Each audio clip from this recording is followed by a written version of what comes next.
Hi, and welcome to the first game of Anima Ruins of the Old World. Before we start, um, like we only have one player? Do you think you can introduce yourself and your character, please? Sure. My name is Jeff, 53, ex-military, uh, do security work now, love gaming, have done so for many decades. Very glad to once again have Simon for my GM. He puts quite a bit of effort into the game. I thoroughly enjoy the effort that really shows that he puts in. So this is the second game, and hopefully some of you listening to this may join us soon. You will find it quite rewarding. My character is a summoner. He goes by the name of Lutwin. He comes from a very poor family, and he discovered that this expedition was going on. He learned the intricacies of summoning from the local library, where he, I suppose, probably just cleaned up and helped out around there. And in return, they kind of taught him how to read and let him read some stuff. He picked up on it very quickly, and has now, for his first summoning and his familiar, has acquired something called a Caith Flideus, which is the picture I have up here of a like a vine, like a lion type creature made out of vines. So it's very interesting. I look forward to seeing what it does. It has some very strange abilities, and hopefully we'll be exploring those as well as we play. All right, so I'm going to do a small recap on the current state of Gaia, one of the free settings that you can play Anima in, and especially focusing on the points that are going to be pertinent to this game. So the world of Anima is very, very old. There's an entire period called the Era of Chaos before recorded history started, that in which a lot of civilizations rose and fell, but most of it is lost to time, so that's why it's called the Era of Chaos. In recent history, the myths and legends that used to populate the world have sort of disappeared slowly, and people don't really believe in the supernatural. At least most people don't. There was this unified human empire, the Empire of Abel, that managed to unify most of the land together, which is which is currently fragmenting because the last two emperors have sort of fucked things up a lot. The last of the Giovanni line went a bit mad with power and started ordering a lot of massacres and things like this. And his successor was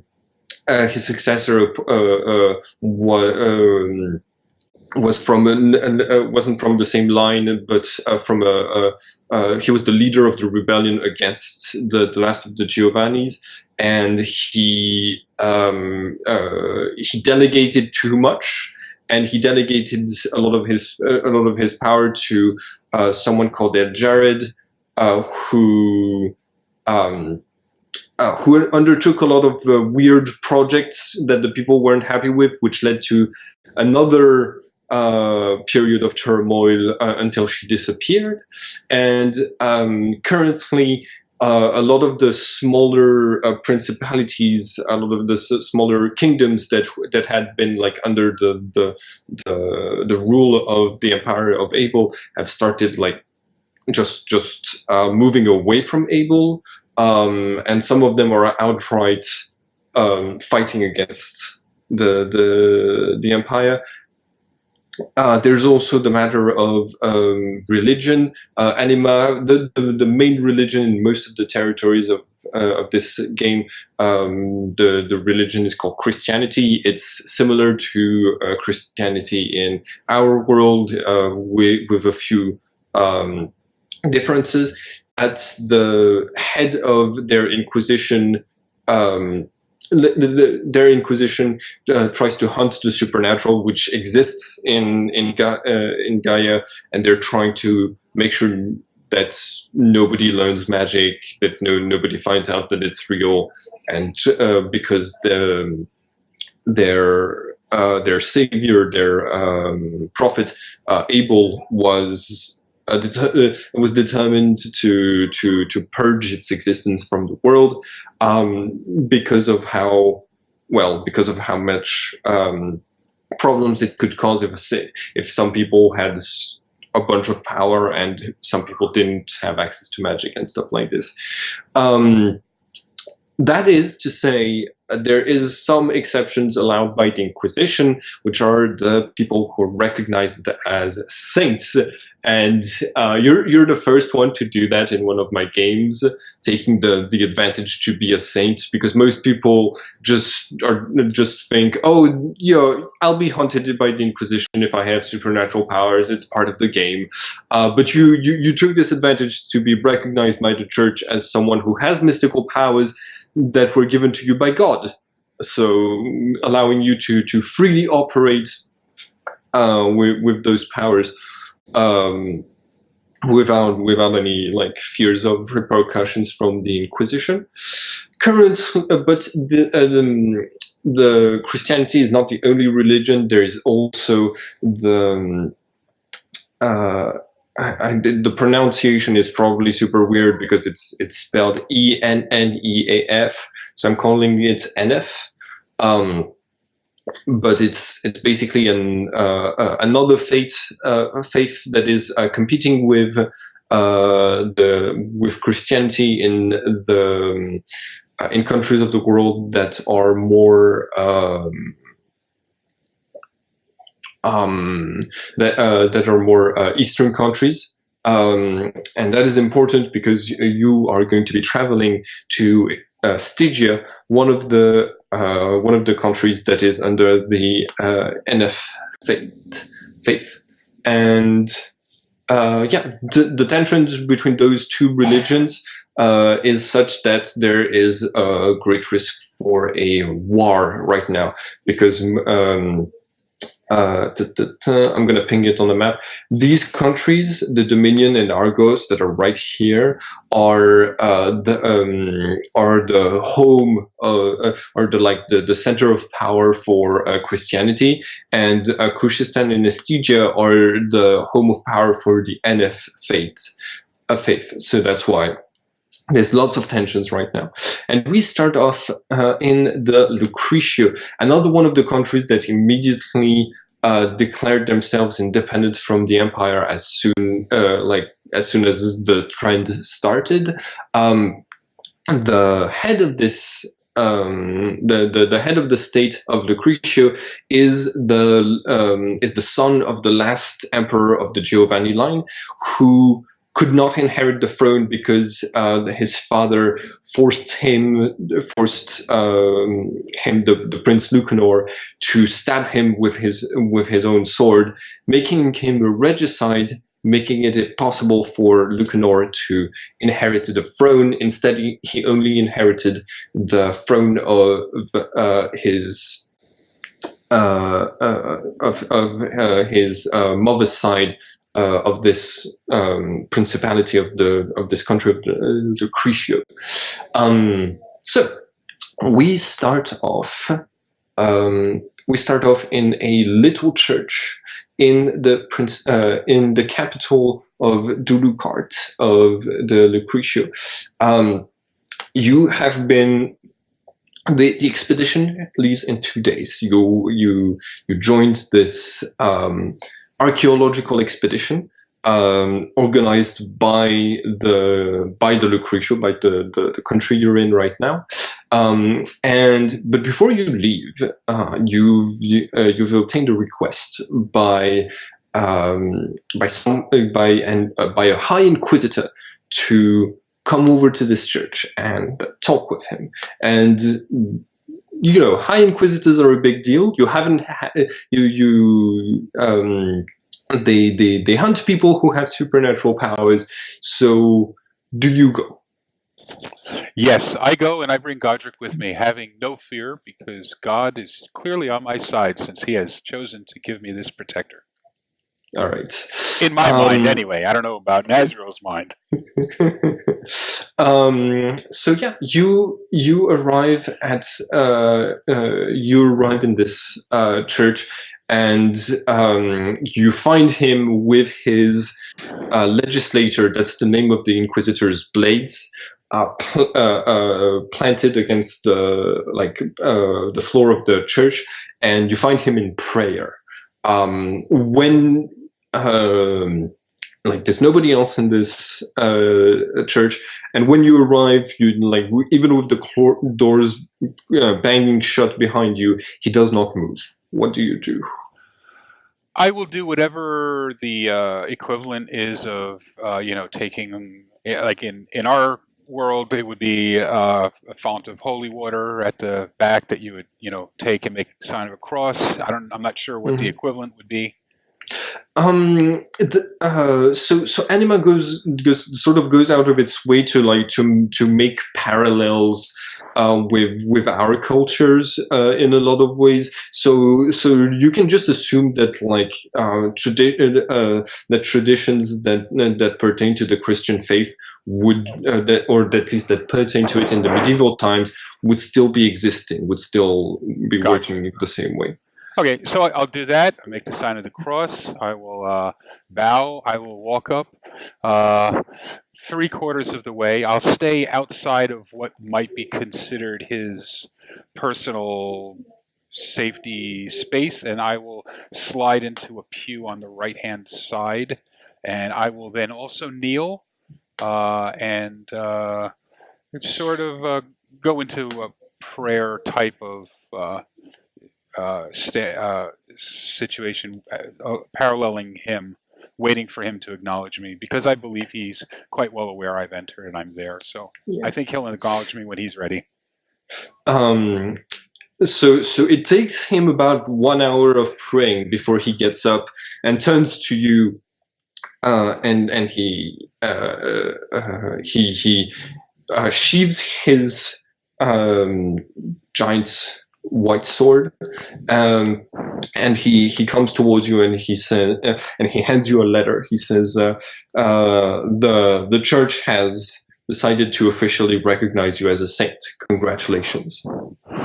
I am honored. What's his appropriate title? Inquisitor? High Inquisitor. High Inquisitor, I am honored. Oh, by the way, the High Inquisitors are the ones who... normal Inquisitors are just very, very highly trained soldiers. High Inquisitors are Inquisitors who have shown supernatural powers that were recognized as provided by God. The game systems are the same for them as for everybody else. It's just, yeah. Gotcha. And he says, you're also... being asked to fulfill a mission for the church. You're going to be our representative in lands of the NF faith in your travels. With the current tensions, we think it's a good idea that you would be. That you would be a part of this expedition. So that's why the process seemed to have been more hurried than for previous saints, to make sure you were validated before you left. I would be honored to give any assistance I could to the church. And to the Inquisition. Does the letter explain positions that you want me to look for or work towards, or? No, I've been charged with doing this myself. Listen carefully. Right, the Prince Lucanor has gotten Stygia to accept. I think you're breathing into your mic a little bit. I can hear your breath sometimes, and it might pop up on the recording. Just saying. Gotcha. I'll mute it while you're talking. Okay. Yeah. So, just one thing. If you mute just Skype, I won't hear it, but it will still record it. If you mute directly your mic, then that will work. Okay. Just. Yeah, I'll just flip my mic to mute. That way it'll just mute me, but not off Skype. Okay, perfect. So, yeah, the Prince Lucanor has needed to negotiate for this for the archaeological expedition to be approved. After all, the Stygians are somewhat stingy when it comes to letting people close to their deads. They have. Because of all of the wealth buried with them, they have a lot of grave robbers. But Lucanor offered to open a Zeppelin line to their country to boost the commerce. This is the thing. In that country, the merchants have a lot of the power because of all of the metal mining that's happening there, which means that if we can convince the merchants that trading with the different countries of the West will be beneficial, it might help ease the tensions and prevent the war. That's why they might not be a lot of people of faith might not be happy to see you with that expedition. But if it's beneficial to the merchants, this might prevent a war. And that's what parts of the church is hoping for. The another part is wishes the war to happen anyways, but. Basically, it's your actions. If you're able to give off a good image of the church, might help us prevent the war. And as he says, your actions might help us prevent the war. You have one of those flashbacks. Your character tends to have flashbacks of a past life that you had. When you were a supernatural creature, a Deva, and basically we're going to come back to this conversation. To this conversation, do you remember in days like millennia ago, somebody else told you those words as you were entering this opium den, this sort of a seedy place? You met with your father. Here's his image, Priori Onota. And back in those days, there was this. The Devas were in the middle of an argument. Basically, they had an empire, and that was divided into three factions. Led by different nobles. Those who wanted to try to impose peace to the rest of the world, even if they had to conquer it in order to create an everlasting peace. Those who wanted. Those who thought it was best just to let the other species, the humans, the elves, and all of the others, come to that conclusion themselves, and the undecided.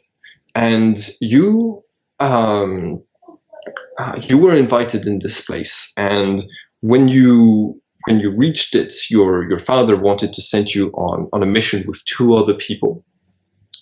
He asked you. He told you that he wanted to recruit one person from each of the factions, and gets those three to cooperate on a mission to try to get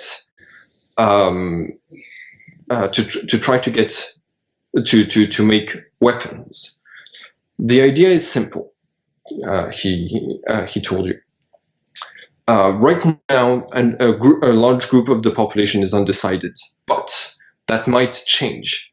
And I feel like if they align with the side that wants peace, the side that wants war will try to overtake. Will try to force us into action. But if we side with the ones who want war, we need to be armed. Either way, we need weapons. We have found ways of sealing some of the strongest entities in the world, the aeons, into objects, but we need star metal for this. And I know that the mountains of Stygia, the land next to ours, is full of star metal. I want you to go there, and I want you to get to make a deal with the Stygia Pharaoh, and get get us as much of enough star metal to build containers for the aeons. If you do that, we might just be able to stop the war. I will do it, Father. I understand that we must hope for peace, but prepare for war. All right. And he tells you you will be accompanied on this quest by you'll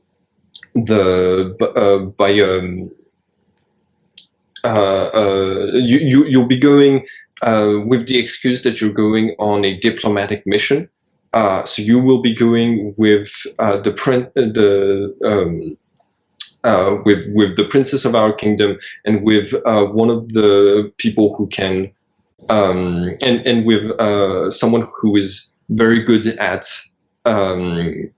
creating artifacts. Their names, the princess Lily is going to be. The Princess Lily is trying to be on the side of peace, but the one who creates artifacts, he comes from a line of nobles who have been warmongering for a long time.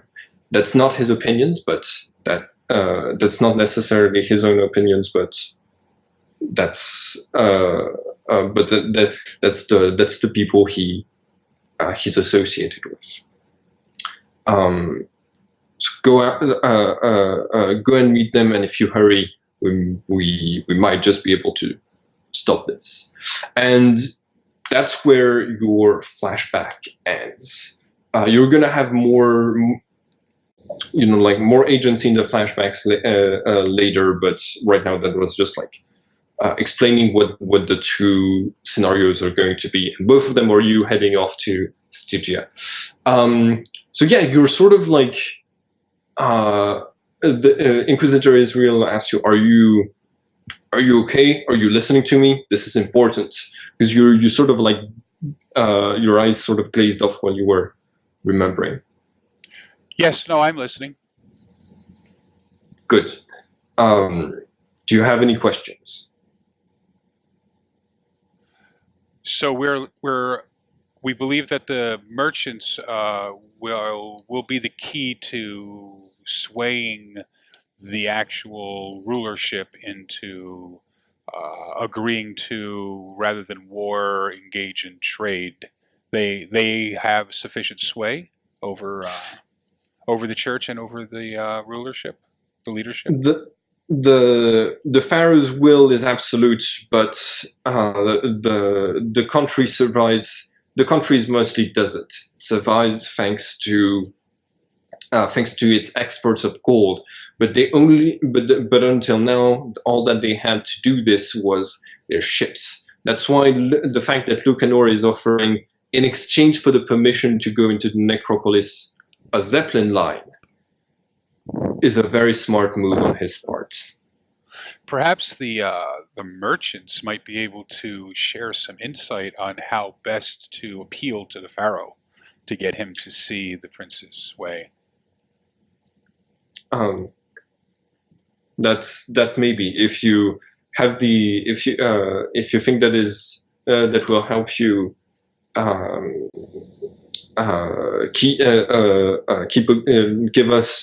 give a good image of the church in those lands, you should do it.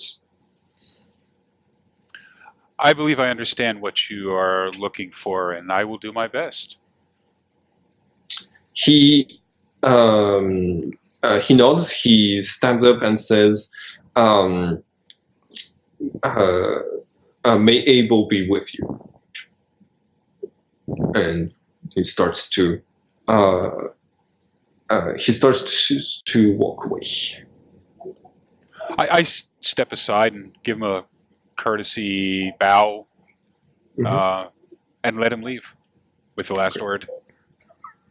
All right. Yeah. So he heads out. It's weird to see an inquisitor in those lands because you quite remember the prince forbidding the Inquisition to enter those lands when he came to power. But there's exceptions when they're escorting people through the territory and stuff like this. There's like some exceptions sometimes.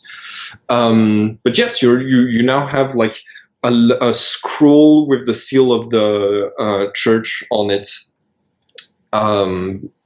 And yeah, a letter confirming you to the position of official saint of the church.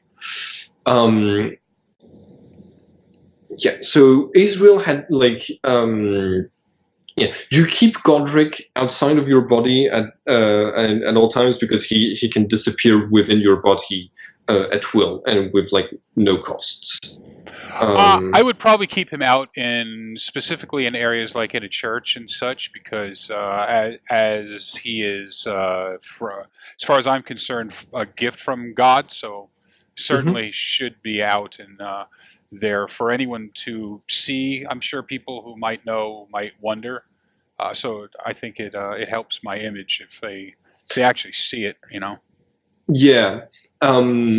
Actually, like as when you move around cities with Godric, a lot of people are amazed. A lot of people don't see supernatural creatures like all the time, and like he brings a lot of attention. I love attention. Good. Yeah. All right. So, what are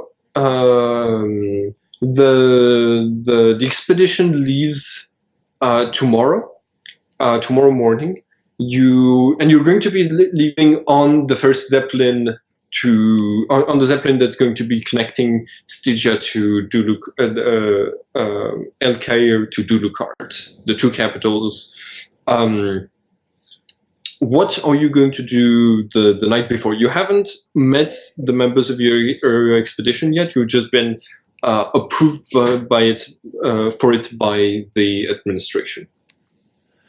I think that during the day, up until the evening, I would want to go and meet the expedition, and then the last night I'm there, I would go to my parents' house and spend the night with them, and then leave in the morning to go meet the expedition to take off. So, okay. If I have time before nightfall, I'll go meet with the expedition. And let's see. All right. So right now, a few members of the expedition are having dinner in the palace. So you could go and meet some of them up there before you all leave, but they might not all be there. They're not like resting in the same place, and not until the expedition starts. Do I believe that I could get into the palace? You have been formally invited there, because you're part of the expedition. Oh, sure, I'll go then. Definitely. Okay, cool. So yeah, you make your way. Let me check real quick what the name of the castle is and its description.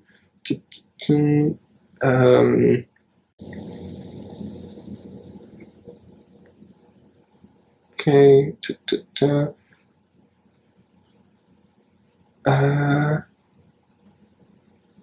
The Castle of Larks. It's not an old castle. It was designed by the Prince Lucanor Giovanni himself, and it has a lot of like the modern structure. And as you walk through the streets of Dudukart, you feel like, this is the most modern city in the entire world.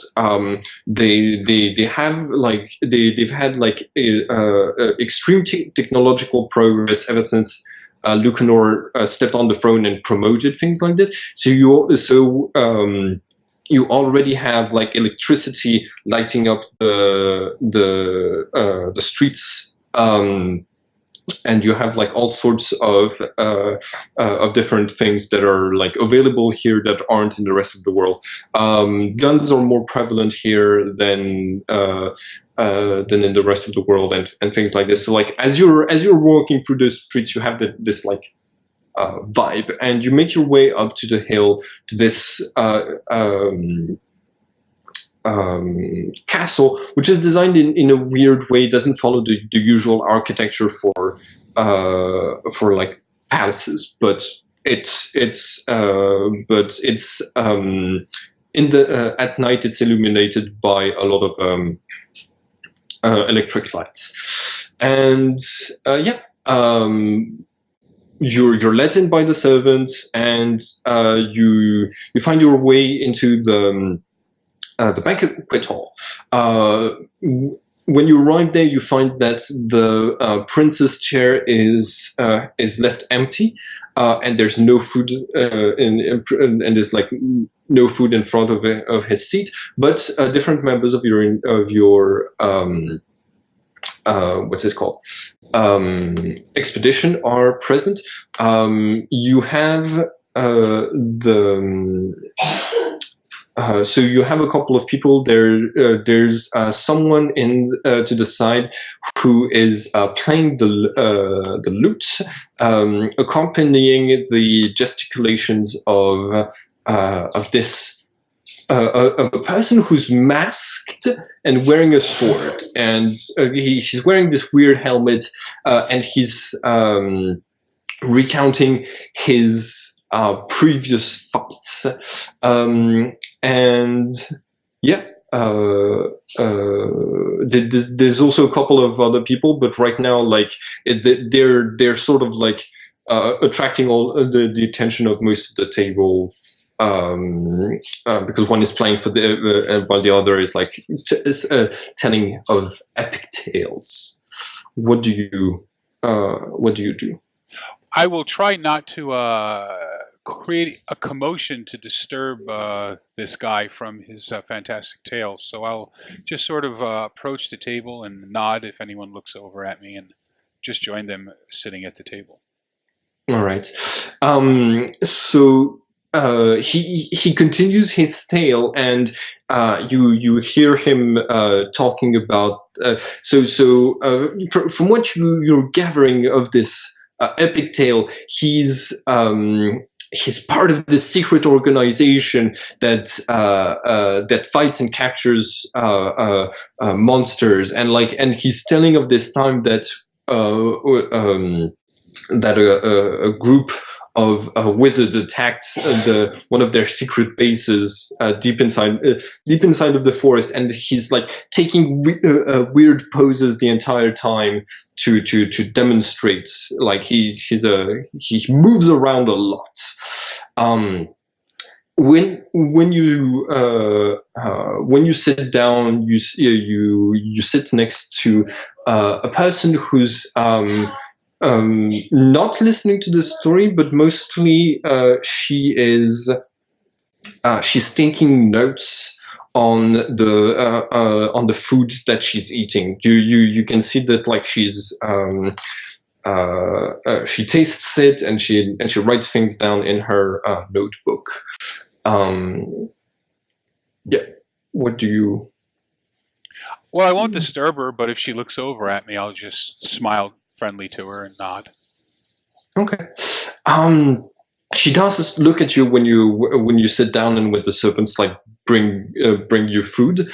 On plates that are silver, like for someone who grew up poor like you, this is a lot. But when she looks at you, you realize she looks a lot like another person that you knew. So okay, 1 second. A princess? I don't. Yeah, a princess. Yeah. So you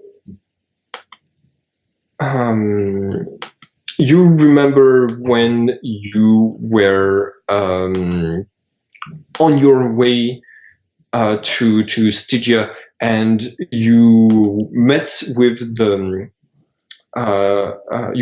princess. She was. You found her meditating at this elemental temple, which had a lot of what's it called? Which was attuned to different elements to ease summoning rituals. And yeah, she. What do you do when you arrive? When you find her meditating there? I will quietly join her in meditation and wait for her to acknowledge me. Okay. When she opens her eyes, she's surprised to find you there, and she's she looks startled, and she says, "Who are you, and what is this creature?" And like she starts to pet Godric, avoiding the thorns. Did Godric have the same? Did Godric have the same name? It was a different creature, but it was also like a lion of thorns. Did you name your present Godric the same after your memory of Godric? Yeah, okay. I probably didn't realize that's what I was doing, but that's probably the reason I picked the name, is because subconscious. All right. And you can see she has like immediate affinity with Godric is really okay with being petted this time. So she was wondering who you were. Oh, forgive me, princess. I am Inish Onota, and my father asked me to come and meet with you. Yes. It's about it's about maintaining the peace. Yes. All right. Your father has been very discreet about this whole matter. Does he think there's any chance that we could get reprimanded for trying to keep the peace this way? I don't know if he feels that way, but I believe that the cause is worth taking the risk. I am prepared to risk possible punishment because I believe that preventing a war would be preferable to having one in which both sides would suffer greatly, no doubt. Yes. What do you think of those humans? A lot of and their nations, they started sprouting everywhere. Hold on 1 second. They've started sprouting everywhere, and their civilization imitates ours, but they seem to be struggling with coming up with finding their own place in the world. And I've been told that they're mostly barbarians, but now that I'm going on a diplomatic mission to meet them, I'm hoping that they're worth more than this. What do you think? Well, it could be that they just need a little guidance and inspiration, perhaps. Some people are more adept than others at figuring things out or finding their way. And maybe once we actually meet with them, we can offer examples of how we've managed to overcome things without resorting to violence. And maybe we can inspire them to find a way that they can move forward and grow and develop for their benefit. And of course, if we're going to be interacting with them, it's to everyone's benefit if we are all as noble and as gracious as possible. Some of your arguments sound like mine, but others sound like like arguments from the warmongers. This idea that they should be taught to be good and to be like us. That's what the warmongers want to impose on the human civilizations, for them to understand peace by imitating us. Well, I unlike them, I don't want to impose on them. I just, wish to offer things to them, let them make their own choice, and let them live with their own choice. I just want to make sure that they are aware of all of their choices. It may be that they don't know how to go about something. Again, it's that very difficult balance you try to find, where you want to share your experience and what you know, but you don't want to make it seem like you're lording yourself over them or trying to tell them what they have to do. Just showing them all of their options, but making them feel as though we will, whatever option they choose, it's their choice. It's not choice. We're not forcing the choice on them. We're just offering the option to choose.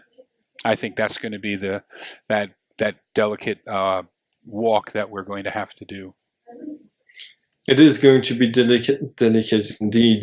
Not only because of what you said, but also because we need to convince them to give us access to their minds for star metal, and we do not have a lot of things to offer in return. I'm thinking because of the growing warmongering faction that we could offer that.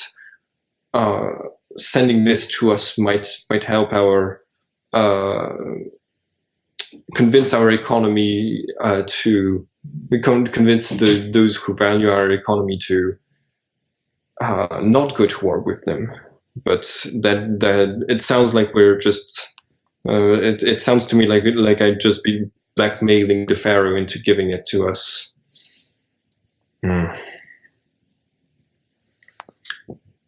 Lots to think about. Anyways, we have to hurry to meet the third member of our group at the teleportation pad, and she gets up. I'll accompany her. Okay. Do you have anything else that you say along the way? What do we know about our third companion? You know that he is he's called Ja. He is an artifact maker, but he's also a summoner who doesn't use magic to summon. He uses ki to summon. A new group of Devas are attempting to explore this new way of summoning. Ah. That's and you know that he comes from a family that has a lot of opinions on the greater good, on going to war to prevent any other war from happening in history. Oh, that's his angle on it? That's his family's angle on it. Oh, and we don't know what his particular angle might be. That's right. Your father wanted, like, your father comes from a family of nobles who's neutral in the affair, and so he wanted, like, one person from noble family from families of each faction to be part of this, like, group as you left. Gotcha. No, then I'm just going to be curious to meet him and see what we find out when we meet him. All right, and we'll do that in another flashback. Just as the princess looked at you, that you were, like, overwhelmed with this knowledge with this feeling that you knew someone who looked a lot like her in a past life. But she doesn't. She just doesn't have the third eye. Gotcha. Or does she? We'll find out. Yeah. So what do you do? Has she gone back to eating and writing?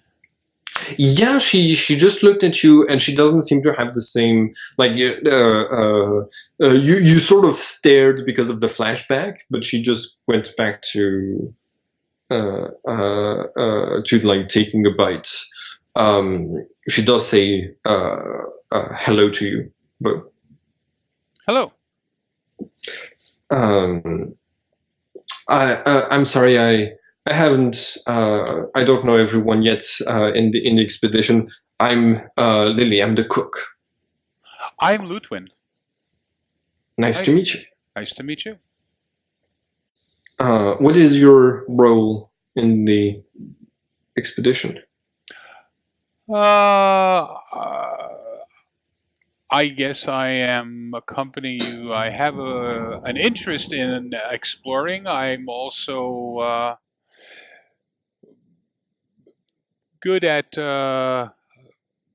when we enter areas that we might need to secure safe passage through, or interacting with the local people. I have a tendency to be able to turn on the charm, if you will, and make it easier for us to get permission to pass as we wish. Not so much protection, but helping us move along on our way. Oh, you're our negotiator. Yes. I've heard from you from my mother. She's one of the she's a saint like you, and at least she says you're going to be appointed to sainthood. It looks like. Nice to meet you. Yeah. Yes. Thank you. I actually just earlier today did receive my official notification of that appointment. Oh, congratulations. I'm still trying to cope with the. I mean, I enjoy it. I am proud to have been given that title, but of course, humility must go hand in hand with that. So I'm trying to make that adjustment. All right. Behind you, there is a terrified scream as one of the servants bringing the soup dropped the container and shrieks in fear at the sight of Godric. And Godric's been, like, mostly, like, discreet this entire time, and you see a hero. And, like, the chief of this person who was, like, doing the whole spectacle. You don't do your character his name yet, but he's called Hero. Doing a flip over the table and, like, taking a stance between Godric and the servant, saying, "Worry not. I am here to defend everyone. Don't worry. conquered more dangerous beasts than this. What do you do? I will turn on my, let's see, it's the, which advantage is it? There we go. I think it's charm. Yes, the charm. Oh, fear not, mighty warrior. This is no monster. This is my faithful servant, my God-given protector, Godric. Oh. Is it? But I must say, as chief of security, I have to make sure that your beast is your God-given servant is safe. It is the duty of a hero, after all. And like you see him like leaning over to Godric and be like and asking you, so does it bite random people randomly or attack out of nowhere? No, only as directed. Very good. Can you? Are there other directions you can give it? Yes, it is capable of restraining people. It is capable of. It can make people less inclined to want to kind of do anything at all. Given the proper amount of time, it will impede people. It's able to emanate certain fragrances that will dull the mind and the senses. Make those less effective at doing anything really. So yeah, it has all of those options as well as being able to make direct attacks, similar to like a lion, for example. It can do that type of action too. Interesting. And like and Hero says, but does it? When I asked if it did other commands, I meant that, can it sit or like pretend to be on the offensive and growl at people? So an out-of-game question, I'm guessing it could do that if I told it, yes? Yeah, because of your familiar bond, basically you're able to communicate with Godric because you each have a piece of each other's soul inside of your own souls. So you're able to communicate without word and from any distance. And is its level of understanding on par with, say, an animal would be, or? Yes, it has an intelligence of 3, which is like an animal's, which is like which is an animal, but an animal that you can telepathically communicate with. You can share emotions. You can give complex instructions in the shape of like thoughts. Like you can send a picture of like growling or taking a certain pose or something. I got you. Yes, actually, we are in kind of a telepathic, empathic communication at all times. So I can get him to do what is needed, probably to even a greater extent than a well-trained guard dog would be. I can. He may not do it of his own. He's not actually a guard dog per se. He's more of like an elemental creature, but I can get him to sit, stand, growl, act menacingly, threaten without attacking, attack without making a threat. When need be, I can have him, through my communication with him, I can get him to work side by side with you. To whatever extent you need him to, for example, fighting. Wonderful, yes. Wonderful. Oh, side by side. Oh, do you? This is perfect. This look. If you can get him to cooperate, I can tell everyone here the tale of how I defeated a horde of Gwilgi, and he can be the one of the Gwilgis. Perfect. Excellent. You will be sure not to actually harm him, though, yes? Of course, I have perfect mastery of my weapon, and like you can see him drawing his sword and like doing fancy twirls with it. It looks more like he's very good at like showing off, but Style? yeah, he's got lots of points in style, but not necessarily a lot of points in actually being good at defending people. Okay, excellent. Yes, we'll give it a try. I will try to follow your lead. All right. So, like, without giving any further instructions, like he goes off on this like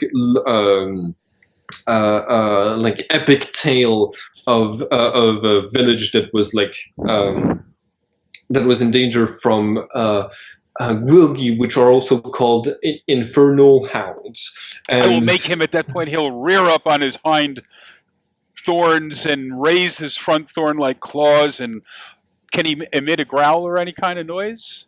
Yeah, I think we can say he can. All right, I'll have him sort of emit a menacing sort of growl and look like he's about to pounce upon Hero. All right. Yeah, that's going to be like entertaining for the rest of the dinner. You can see a lot of the guests are like really appreciating this. There's more members of the expedition. I've just only given names to and images to like the main ones. At some point, Godric sort of like gets the feel that of like when to look menacing, when to pretend to be dead and stuff like this. So Yes. you can like divert your attention to other things if you want, like eating, for example. Yes, I will eat, but I will also still kind of keep part of me aware of what's going on with him, just to make sure. Yeah.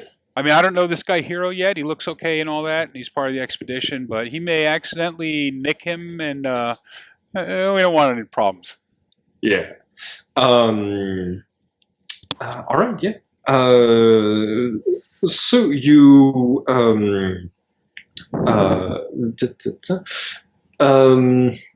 all right. You like you have overall a pretty nice evening, and the meals are much more filling and much more delicious than the ones you had coming from like a poorer family. And as midnight strikes, a lot of the guests start to head back towards their respective lodgings. Some of them having drank a lot of the prince's wine. What do you do? Well, during the course of the evening, I will mention specifically to Hero, since he appears to be in. I mean, I guess I could pick up his name along the course of the evening. Yeah. Okay. So, as Godric's primary sense is by smell, I will make sure that Godric knows the smell of the members, and as much as possible. So this way, that if so, Godric will know who is friendly, because we may find ourselves suddenly surrounded by any number of beasts, and Hero will only be able to be in certain places at a given time. He can't be everywhere unless you can. I'm not trying to say that you are not able to be everywhere at once, but just in case there might be one place that you couldn't be at a time, it would be good for Godric to be familiar with who is friendly and whatnot. So, and also in case we needed to, if something happened and a bunch of us were separated, I'm sure that you're also an avid tracker, but he's pretty good at tracking as well. He may be needed to help us track down any missing members or whatnot. So this way, he'll be familiarized with who's the friendlies and who's not. Also, I mean, if I'm sleeping and something's happening and you need to on watch and you come over to wake me up, I don't want him to think you're coming over aggressively. So just to familiarize him. All right. Yeah. Okay. Godric is able to like pick up on the smells rather easily. You do see him being like a bit slower in this room than you've ever seen him before, because Godric is, because of all of the smells of food and like the potent aromas that are in this place that are a bit overwhelming. You know that if he's in a place that has very very strong smells, he becomes as good as blind. Okay. Oh yes, I had one other quick question for you. Reading through his description, it mentions about the flowers and about how. Now, are those flowers, if he's wounded or if those flowers get destroyed, do they grow back in time? Yes, Okay. they grow back just like they heal just like any other just like anything else would in Anima. It depends on your regeneration though. There some character like some criticals are fixable, others are not. Okay. Depends on like the severity of the wound, on whether or not there's supernatural powers blocking healing and stuff like that. Because I saw one of the things it mentions is that the flowers, if they're in very good shape, they can be used to create a synthetic fragrance similar to that his natural effect with them. And I was wondering if that's something where you would actually remove a flower for somebody to synthesize it. Yeah, you'd need to remove one. So if I was just to remove a single one, does that have any actual negative effect on him? You could remove a single one without penalty, and let's say you could remove one per month without it causing any penalties, just at the rate that they age. Okay. All right. Yeah, the fragrance is the one that confuses people and slow them, right? Yes, and gives them penalties to all actions. Yes. Ring fragrance. Where's this? When it is threatened, it releases imperceptible poisonous fragrance that numbs its foes. -20 to all actions. Okay. That's everybody, right? Including me. That's including you, yes, unfortunately. Wow. I'm sure that over time I can somehow work on maybe finding a way to make myself less vulnerable to it by XP points, or maybe even finding an alchemist who could somehow brew me a potion using one of the flowers that would instill in me a lesser susceptibility or something. Yes, absolutely. Okay. You could find a way. There's let me check if there's just a way to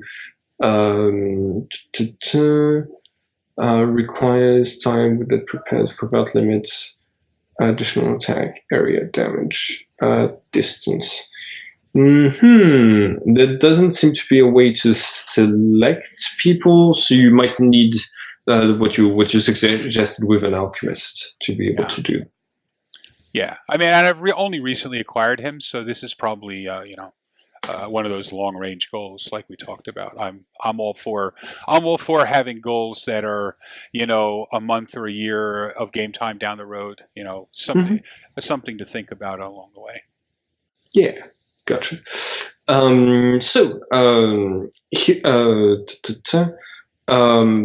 By the time, despite the fact that you don't see him removing his mask, Hero acts more and more drunk as the night passes until like he's stumbling his way out of the dinner, but he just heads off into the night.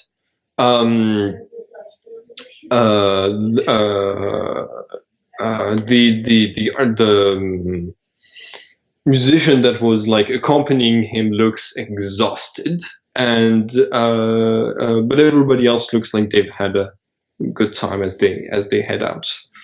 Yeah, what do you do? I'll say good night to everybody. Nice meeting you. We're leaving in the morning. Mhm. Okay, like crack of dawn sort of thing, or More like noon, because you're living in a zeppelin, so there's going to be so it's going to be a sort of like uh, uh, a bit of a parade for the people of Dulukart. gotcha. Okay, so yeah, I'll say my goodbyes to everybody and tell them I'll see them in the morning, and then we will Godric and I'll head home. Okay. So you all right. So I've got another. All right. So the next morning, you yeah, you find your way to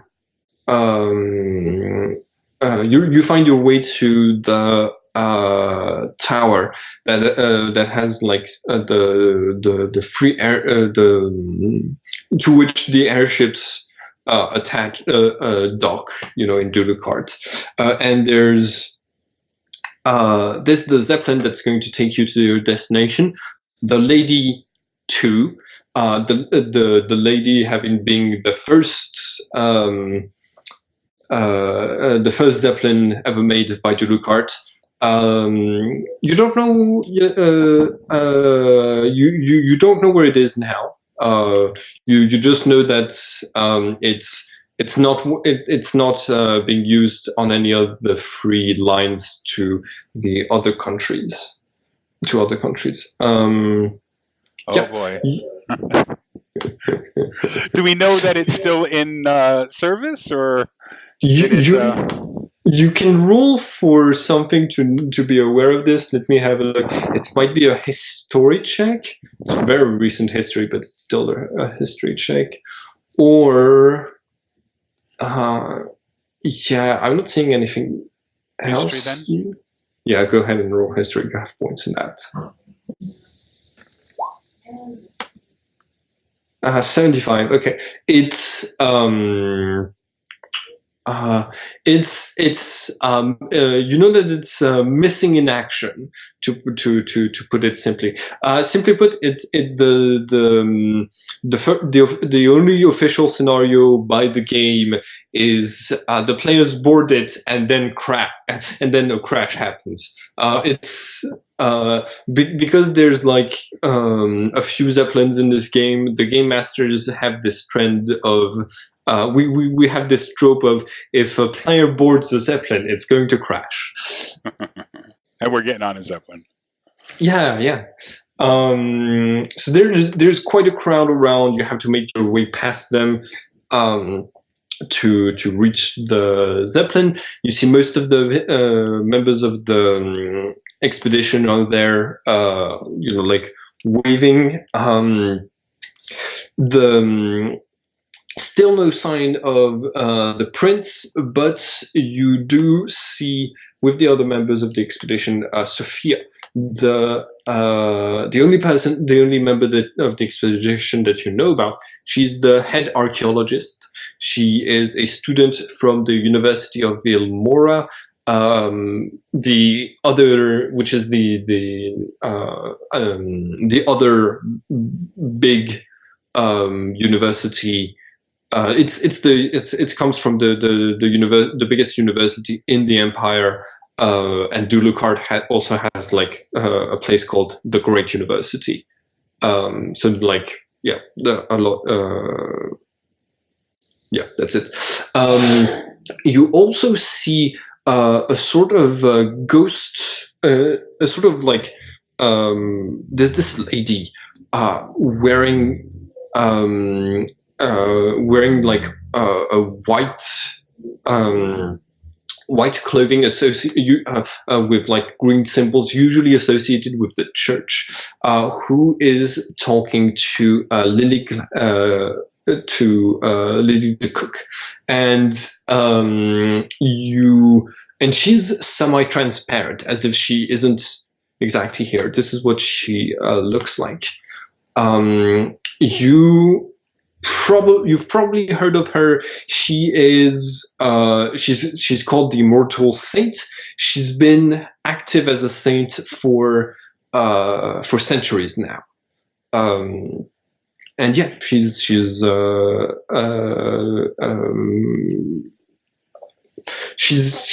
hugging Lily, and she like they're both hugging despite the fact that you can see their limbs passing through each other. I'll make my way. Are they somewhat near that head archaeologist? Yeah. I'll make my way up towards both of those groups. I've got tokens for members of the expedition. It's just that because my Photoshop computer is off, I don't have exact like they're not exact. But this is hold on, where is the Are each of these images a token? Yeah. Of these people? Each of these can be like moved around and stuff. Those most of them were done by my assistants. Yeah. Okay. So yeah, you make your way there. What do you do? I will not interrupt them if they are in conversation. Is the archaeologist sort of by herself? Yeah, she's the only one who doesn't seem to like care much about the crowd and waving. She's just like reading what looks to be a dusty parchment. I'll approach her. Okay. She raises her head and says, "Oh, hello," and extends her hand to shake yours. I take her hand. You must be Sophia, the head archaeologist of the expedition. Correct. And you are? I'm Ludwin, at your service. You're the saint that the church has been pressuring us to take with us. Well, you got your wish. Welcome to the expedition. I apologize if you feel that I've been pressured on you. I assure you that was not my intention. Well, then, if it wasn't your intention, then nobody's happy. Oh no, I'm quite happy to be coming along. I'm looking forward to it. I just didn't want you to feel like you were being pressured. I do. We're going in the land that has a lot of animosity for your organization, and so just having you there is going to make it a bit difficult to get everyone to cooperate with us. But politics. Well, I assure you I will do everything I can to put not only you but all minds at ease. She nods and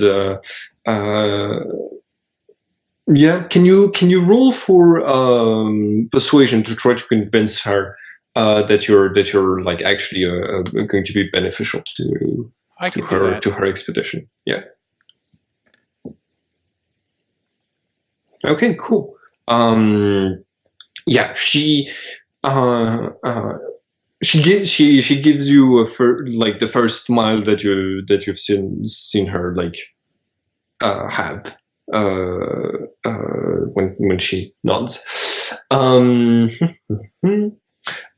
right. Hero announces, "All right, everyone, it's time to head off into the flying zeppelin. Everyone on board, and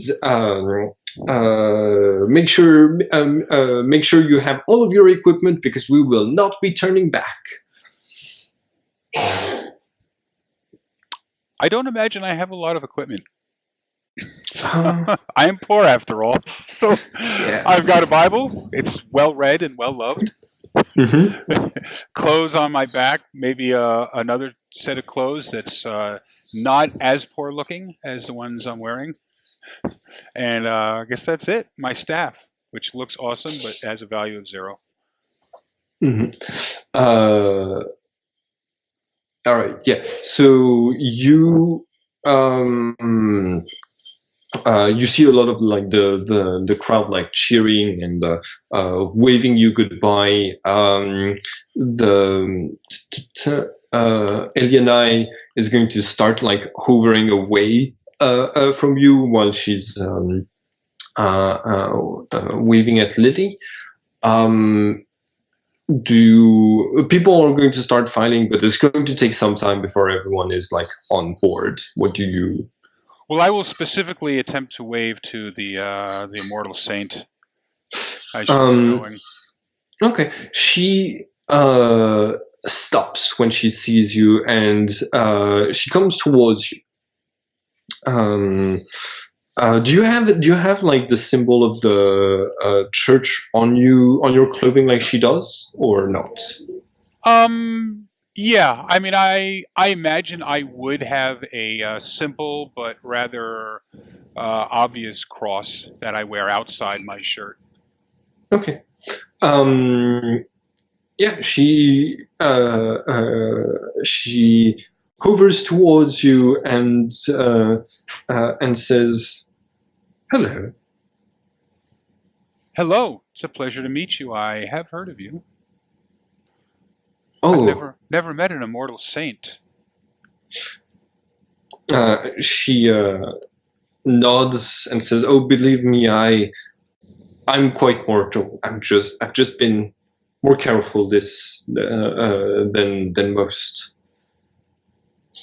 Ah. I have heard of you too. You're the new saint. My escort Azrael got left me yesterday night to come and finish appointing you. Yes, I did meet with him. He gave me the scroll announcing my acknowledgement as a saint. How do you cope with the title? I mean, there's a lot of expectations that I feel are now placed upon me in terms of my behavior and the scrutiny that I might fall under. How do you deal with that? Well, it was very difficult at first, but I had another soul close to mine to help me. My sister, she was also a saint, Saint Grimoire. That's an official character from the. Like I'm not just naming characters Grimoire. That's the game that did this, by the way. Okay. And she and I went on the same. We're going through the same things at the same time, so that made it easier. I hope you find someone who, just like that, is close enough to you to help you through this. I hope I do as well. But It's for always... now, Godric will have to do. I gesture to Godric there. No matter the life we have, it's always good to have the proper companion to help us through it. And she seems to be expecting an answer from you with that. She doesn't like move away or anything.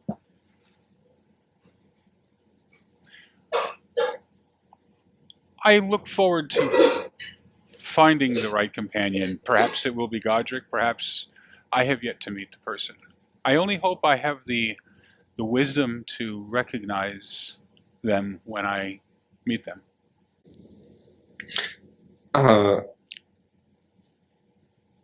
Yeah. Okay. She nods and says, "I hope that you do." Smiles and starts to hover away, but she also says, "Please take care of watch over my child. I shall. Okay. All right. So you start boarding the zeppelin. Is this your character's first time on the zeppelin? I imagine so, yes. Okay. Their mode of transportation invented in this country, so a lot of citizens have like have managed to get tickets through the lottery to use some of the zeppelins, but it's still really new and really expensive for most people. Well, the new thing doesn't bother me so much, but the expensive thing is sort of an issue for me. So that's why I figure I probably haven't. I've probably watched them going by with amazement, but I don't imagine I've been on one before. But since I haven't boarded one before, I would like to not only try to board this one just physically boarding it, but I would like to attempt to board this one in style. Okay. Yeah, with the wind rushing through your hair and through your cape. Yeah, sure. Go ahead and roll style. The most useless skill that everyone must have. Oh, it's the nice. greatest skill in the world. It's the best. It's the number one skill in this game. Yeah. You look really classy going up on that zeppelin. I think there's like since this is like an anime style game, there's probably like rose petals being thrown by people in the towers around where the zeppelin is like making you look even cooler. Awesome. Swirling around me. Yeah, exactly. Godric, on the other hand, as soon as Godric steps onto the zeppelin, which is like swaying a little bit in the breeze, Godric makes you understand that he's not staying corporeal while you're on this like unnatural way of transportation. I stretch my hand out and my arm out to him, and I put my hand on the back of his neck and let him kind of go into me. All right. So there's a white light as he dissolves into energy and returns inside of your body. During the entire time, even if he's only sensing things through your body, he's going to complain about why would your species even invent anything like this when you have feet. Like, feet are perfectly reasonable.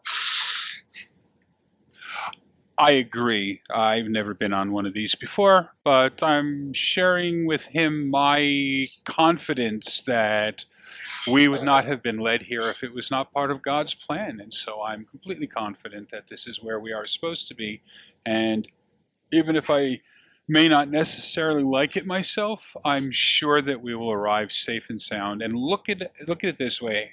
Think of how much fun you will have when we finally reach our destination and you can reemerge, reform, and reconnect yourself with the earth beneath your feet. Like you get this sensation of like he thinks something along the lines of saying that torture is all right because you will enjoy the end of it does not make any sense, human. Also, I want to ask you one question. Like your character, you mentioned you felt like Godric was a gift from God. Did Godric have any did you have to teach Godric about faith and stuff like this, because he has the level of intelligence of an animal, so he might not have had any concept of divinity beforehand, or he might have known creatures that were so powerful that they compared to gods. It's possible in the world of Anima. I imagine that he probably feels through me, because we share the bond, he probably feels my sense of belief. So he may accept that I believe it, and because of our bond, it may be rubbing off on him, sort of. So I'm guessing since he's fairly new, he probably knows that I believe that there is an almighty being that is responsible for everything, and that I believe that he was sent there. So he may be skeptical, but in that same way that your dog or your pet may idolize you and think you're the greatest thing in the universe. He may be willing Hmm. to. He may not necessarily believe it himself, but he doesn't not believe that I believe. So it kind of accepts it. The way you can get a dog to meeting one of your friends for the first time. You can they accept them because they recognize that you accept them. So they Yeah. accept that they're not dangerous. So maybe he feels that way now, and over time we can get deeper into our, him understanding and believing it. Because like you said, as I grow, so does he grow. So Hmm. maybe in his understanding of the world also might grow to understand humans better. Right. Um, Oh, as you're starting to as you're like halfway through the ramp that goes up to the Zeppelin, you're halted by Lucent. Um, he like he stops you along with the people that you're like walking with, and he says, wait, this is perfect. Hold on, nobody move. And he takes out a canvas and like and a couple of brushes, and he says, "Don't worry, I'm just going to make a quick sketch of this, and I'll finish the painting later. But this is a moment to immortalize." And like he starts to draw you, is Lily, Sophia, and Hero, seeing that this is happening. Comes back out of the Zeppelin and strikes a pose right next to you. How good is my style still going on? Yeah. How good is his style? He's good. He's comparatively good at being stylish, but in a very different way from you. You're casual about it. He's extravagant about it. Excellent. All right. All right. So yeah, Lucent starts to draw, and it takes a bit longer than expected. Like there's people, like he's making the entire expedition late. But once he's done, like you're bored and you're on your way. All right. As you're flying over the land, so let me just go back to the map real quick.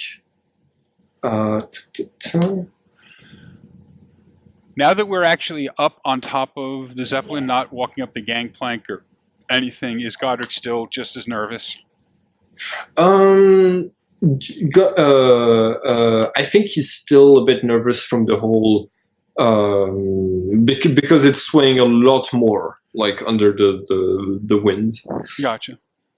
All right. So currently, can you see my arrow pointing to Yes. do card? All right. So currently you are here, and like there's the different Zeppelin lines. One of them heads to the Gabriel, the other heads to Remo, and you're heading towards Stygia. Now it's written differently on the map and and in different books. So I'm calling it Stygia, even if it's written Stygia. It's complicated. But anyways, you fly. You're starting to fly, and quite quickly you like within a couple of hours you're flying over desert land, and Hero just tells everyone, "All right, everyone, I'm supposed to remind everyone this. We're going to the necropolis of the pharaohs.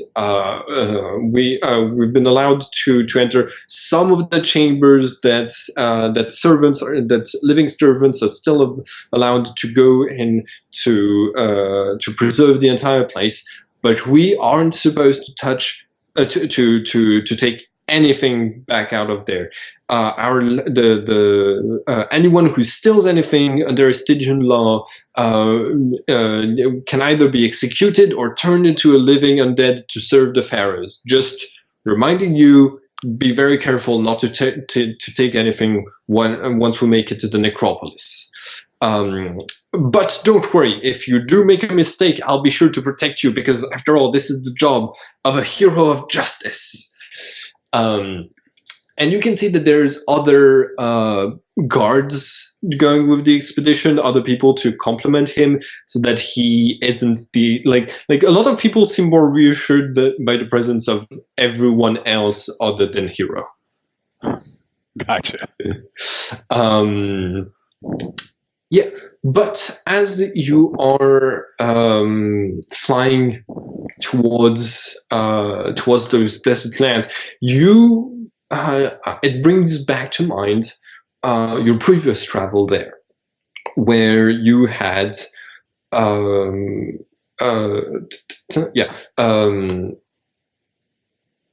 where you had seen the land in in days gone.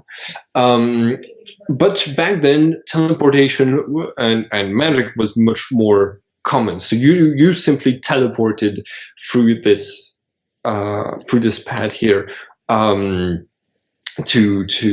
get to that land. And at your arrival, you were not only greeted by human guards from the from the Pharaoh's army, but also by this person, Onuhi. He's already teleported before you arrived, and when you arrive, he nods at you, courtesies in front of the princess, and tells you, hello, my name is Ja. I'll be in charge of your security for your stay in Stygia. This way. And you you sort of made your way through the desert all the way to the capital. And Ja does not seem to be interested in conversation. Rather, he doesn't start anything. What do you do? I will defer to the princess, but if neither one of them wishes to engage in conversation, I'll just follow along and let him lead us to where we have to go. Okay. Lily is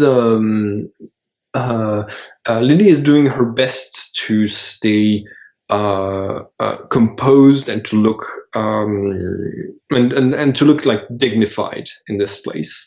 So she since technically you're both of a lesser rank than her, even though your character comes from a noble family, you would still have she doesn't address you when it's not formally needed.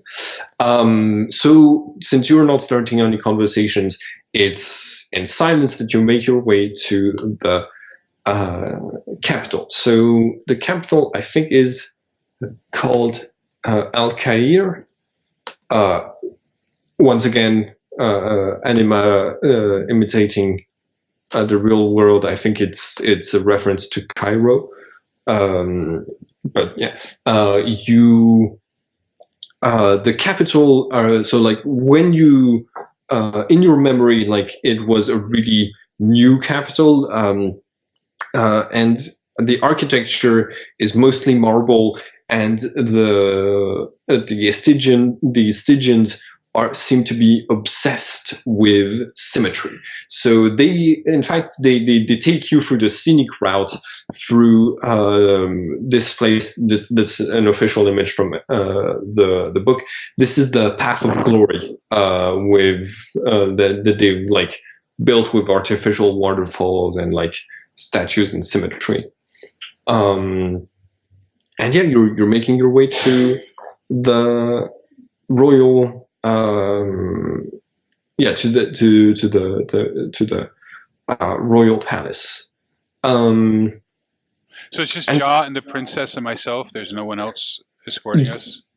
Yeah, basically,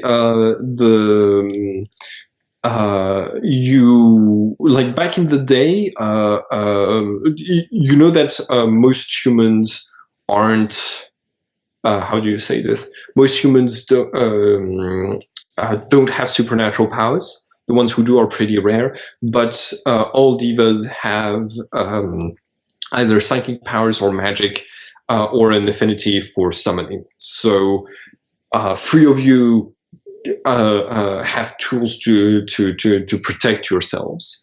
So that's why there isn't like a larger escort, even if it's for a princess. Okay. No, I meant like greeting us from them, from these people. They haven't sent anybody to. You know what they did. I mentioned that were like guards from the Pharaoh's army, but at their head is the high priest, and he looks like he looks a bit nicer than this. Like he looks a bit less angry than the in the image, but this is what he looks like. He's the high priest Canifer. Does he look undead? No, he doesn't look undead yet. Okay. But that's the garb that he's wearing, basically. Yeah. And like he does present himself as the high priest, but and starts to lead you, but he doesn't like exchange any. He doesn't do anything beyond the formalities of saying that he's going to escort you and stuff like this. He might do a couple of comments on admiring the beauty of the city that they've built without using any magic to supplement their architecture. Like I try to be as gracious and appreciative as possible, and complimenting them on the beauty and the symmetry and such. By the way, as a diva, are we approximately human size too? Divas tend to be taller than humans. You're frailer and taller. The divas, they have like penalties to strength and constitution, but for the same strength and constitution, they have 2 points of size higher than humans. So okay, yeah. So that make us 7, like we're basketball player height type, or like 7 to 8 or 10 feet, or no, you would be like you just tend to be taller than them by like a head or half a head. All right, so not like noticeable on the horizon, kind of taller, just like. Yeah, you're not giants. That's what I was wondering. Like, is it am I 2 feet taller than this guy or something, or am I just like a little taller? Yeah, it's not the same thing for your cousins, the giants. The giants are like the sort of minotaur people in this setting, and they also have a third eye like the divas, and they are big, okay, and very tall. But that's yeah. I just want to be very respectful and graceful and gracious to him. And everything he mentions, when it's clear that he's talking about something that they're proud of, I'll be sure to compliment on it. And I don't want to make it sound like I'm just sort of parroting him. Like I want to actually use some sort of an insightful way of letting him know that I'm not just like, oh yeah, that's beautiful. Like I'll compliment a particular detail that I notice. All right. I want to foster a genuine feel of I'm respectful of him and his people, not like, oh, it's a Deva, they're better than us, blah, blah, blah. Yeah, okay. In this case, roll for etiquette. Alrighty. Uh-oh. That's... Why is it red? That's why I was saying, why did it turn red? I thought maybe that meant I fumbled or something. No, you did remarkably well. Like you're showing a lot of respect, and he returns it somewhat, but he seems suspicious of you. He keeps like eyeing most of your movements. He seems on the lookout for something, and you can see him actively looking at your aura. In this, like some people are able to see supernatural auras to check if like someone has powers on them. And you can see that he's not quite looking at you. He's looking like around you, as if he's like looking for supernatural objects or things like that. Gotcha. Well, as much as possible, I'm trying to project my honest intention, which was simply to, we don't want these people, like we had discussed with the princess earlier. I don't want these people to think we're here to try and tell them what to do, or we're trying to, force anything on them. We're here, at least I'm here, to genuinely try and create a positive relationship with them. So. Okay. All right. And your etiquette and like your etiquette score is going to extend to when you deal with the Pharaoh. So you were led to believe that you were going to meet an old Pharaoh, but instead it's his son. Mikent, that you meet. You're told so you hear Lily saying, but what is this? I thought we were supposed to meet the Pharaoh. And he says, I am the Pharaoh. My father has passed away, and he's been and we're in the middle of burying him into the necropolis. I'm sorry, but I won't be able to attend to whatever transaction you wanted to do, Princess. You'll have to stay here a couple of days while we finish mourning. And Ja looks angry at this, but the princess just says, if there's anything that we can do to help the process, or we'll be available in our quarters. And the Pharaoh just says, you're free to come with us while we head off to the necropolis with my father's body. And she agrees. So you're all going to head off to the necropolis together, having a huge amount of like stuff being brought over there. Like there's gold, like there's earrings, necklaces, a lot of stuff like this. And as you head out from the capital, walking into the desert, you can see from far away that the necropolis has like those huge white and black marble buildings that really like embody this philosophy that they have, that what you have in life you will keep in death, and what you bring to the grave with you will be your possessions in the afterlife. And like they're being very extravagant with this burial. So do we know the proper term to use when addressing the Pharaoh? I think it's just Pharaoh. Hold on. Maybe, okay. Theocratic autocracy, Jesu, Stygian. The book doesn't. Yeah, the book doesn't say. So we can use Pharaoh. I just wanted to make sure whatever it actually is, were we told what the proper term to? Okay. And were we told anything regarding whether is it you don't speak unless you're spoken to, or can we address the Pharaoh?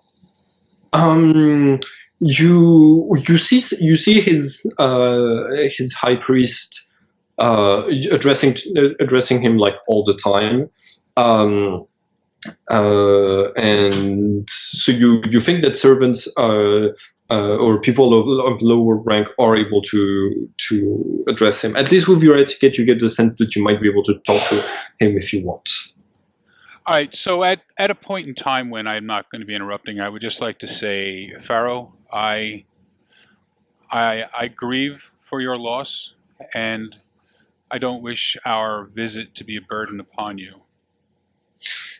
So you see the Pharaoh looking towards Lily and then looking back at you and says, "Do not worry. You are no burden.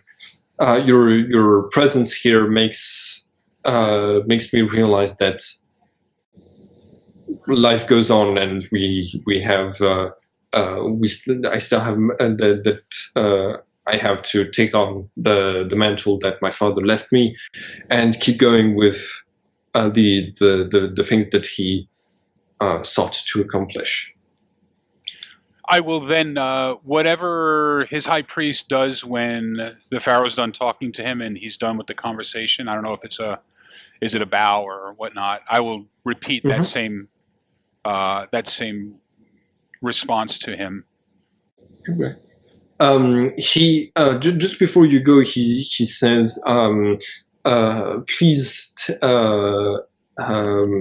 tell the princess this, as even though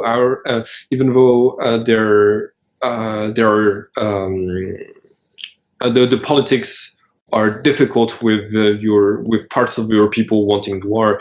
My father wanted to show his cooperation. He said you'd be able to. He wanted you to be able to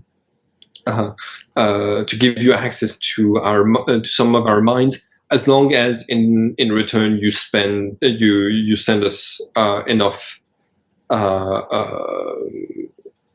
food to help us in this time of like hardship. The desert has not been kind to my people these past few hundreds of years." What do I know about our food resources? You so just I'm just gonna put you back on the map to give you like a sense of what's happening real quick. But you come from a much more fertile land. So the Deva's country is Baho. It's this thing here. And like your economy, like you have a lot more. I'm still on that. I'm still on that same screen we were. Oh wait. Oh sorry. You are? I did transfer the plane. Yeah, it just changed now. Okay. All right. So you come from the Deva's country is approximately the land of Bahu here. Okay. And you come from like really fertile land, and access to the mines in exchange for food is would be something that like you think your country could handle. And you head back to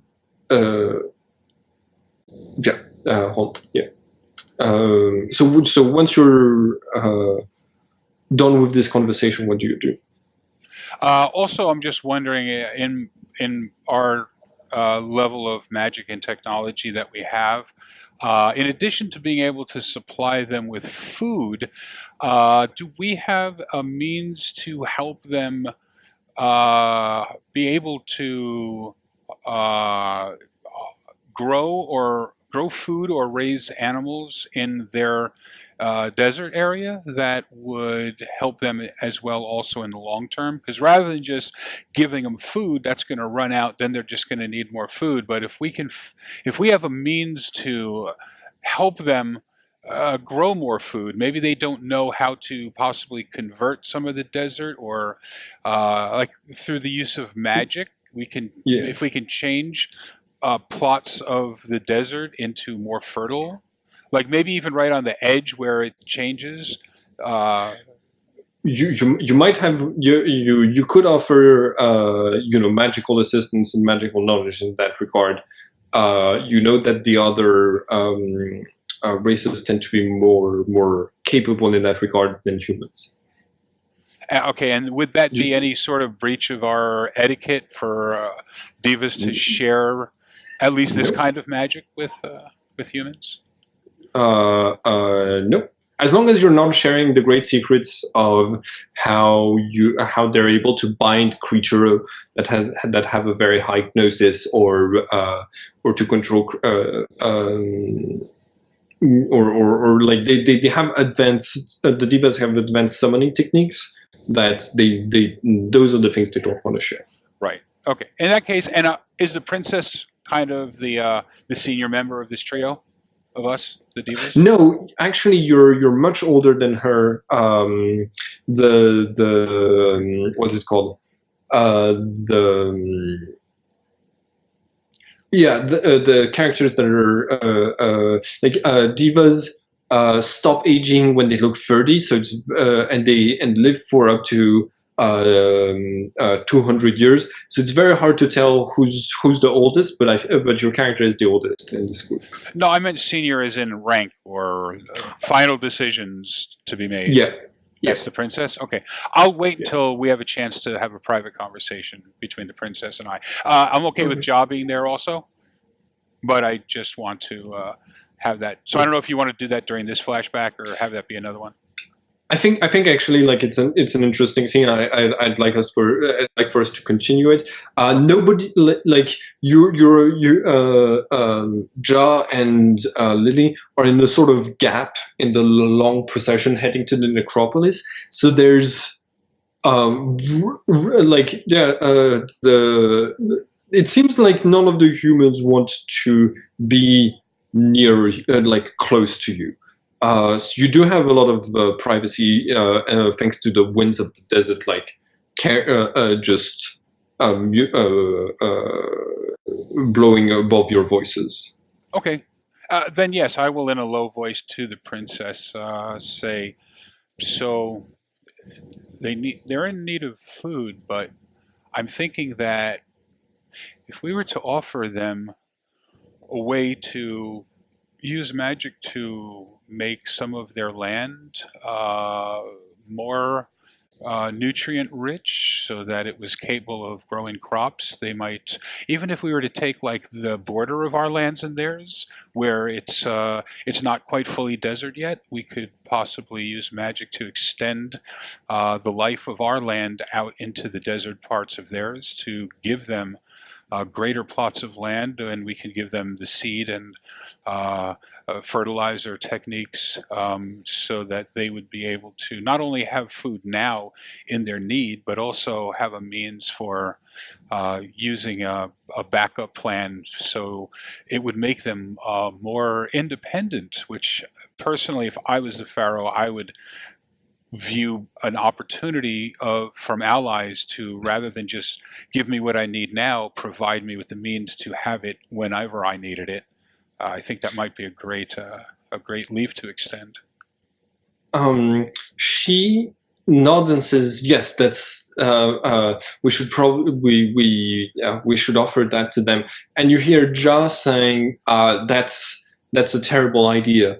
the last time Estigia had the desert converted to land through some magical means, they had a 300 year of aggressive expansion in which they tried to conquer the nearby lands. That would put us in that could put us in trouble. I suggest we do not do that. That's it might put us at greater risk on the long term. Even if we guarantee peace, they might start from our people. They might start it afterwards. Your point is well made. What would you offer as an alternative suggestion, something we could offer to them that they would find highly desirous, but perhaps not put them in a position of being better prepared to launch a aggressive act against their neighbors? So like Ja seems to think about it and says we could give them some we could give the Pharaoh personal gifts instead of gifts to his nation. That tends to work better with leaders. But the princess still thinks like it says if we did give them the means to make their lands more viable, it would benefit the people first, and maybe maybe if it was given to them this time instead of it just happening out of nowhere, they might see the benefit of having allies. So I want us to go with that plan, offer them a better way to make this place fertile and give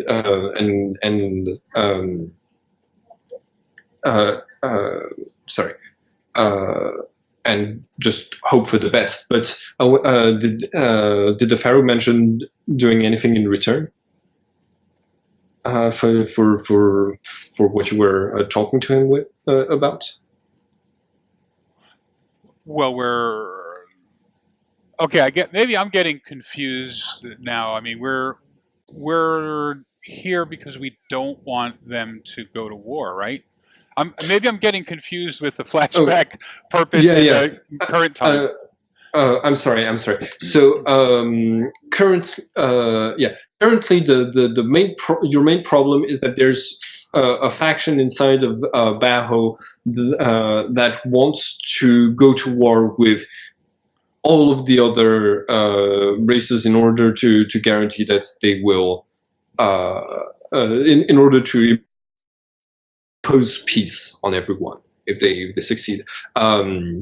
Stygia would just be one of the countries that would go to war with them, but the princess hopes that even by making the land hospitable, it won't necessarily lead to them to be as expansionist as they were last time.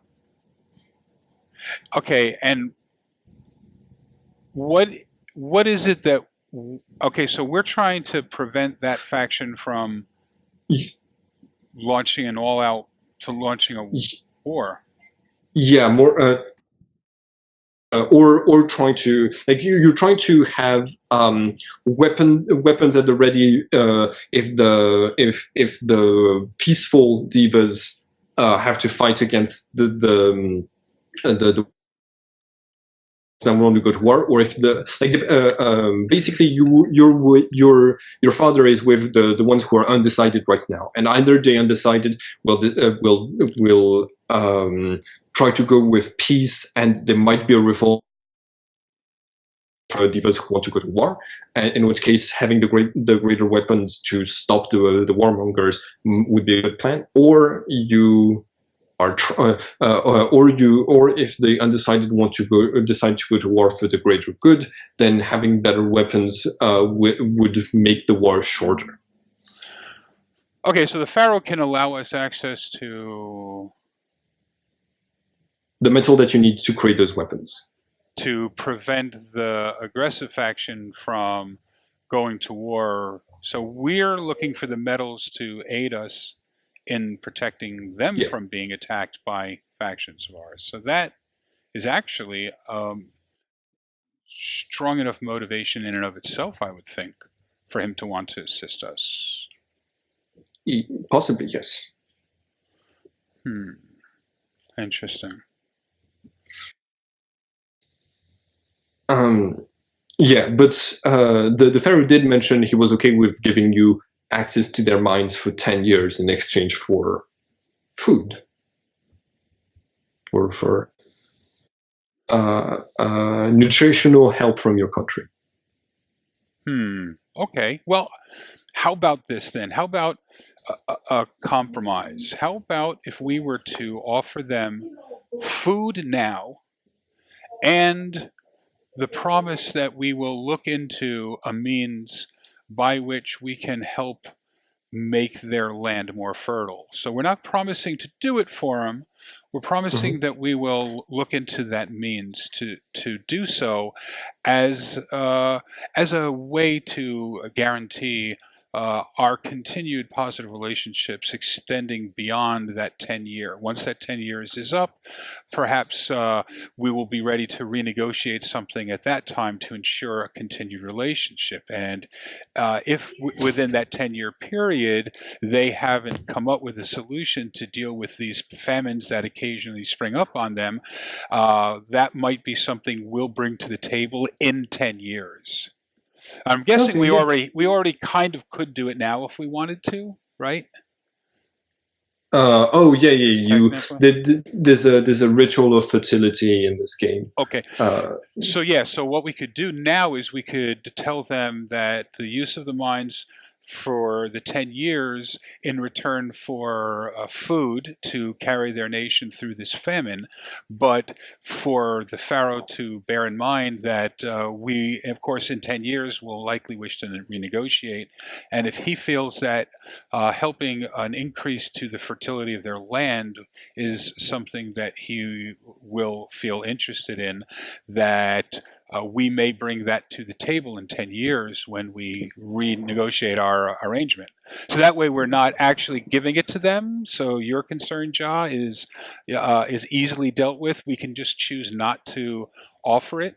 But we, at least this way, to let him know that we would be willing to bring that to the table, and we can negotiate for whatever we need at that point. But plus, that 10 years should give us enough time to ensure that we are able to prevent an outcome that we don't want. Whatever our leaders decide they want to do, if they decide we must go to war as the only solution, I mean, this way we're not committed to them. We can give them food, we can take their metals. If they decide to jump on board with this whole invasion thing and that's the way we're going to go, I mean, then that's the way we're going to go, right? I mean, we may not want it personally, but we have to follow we have to follow the route that our elders are going to choose for us to go. But at least this way we're not committing like your concern was. If they've got the food, that feeds the army. You don't have the food to feed your army's going nowhere. So we can use that as a possible bargaining chip when we see how our problem resolves itself 10 years down the road. But letting them know we have that possibility may inspire them to to cooperate with us. That's a great point. I think we should do what you're saying. That's what Lily says, and Ja says, I'm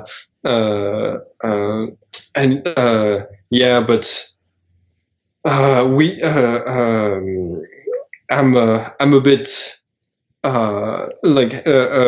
I've checked out some of the treasure that they're bringing to the necropolis, and did you see they have a stash of star metal enough for me to create the 3 weapons right here. It's a shame that it's all if they can spare this on their dead pharaoh, then I'm hoping that. That giving us access to the mines will help us deal with this within solve our problem quickly. And you finally arrive at the necropolis, which looks like a city just deserted, and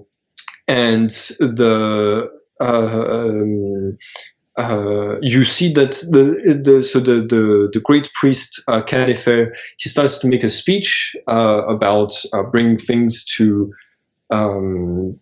from life to death as per their traditions.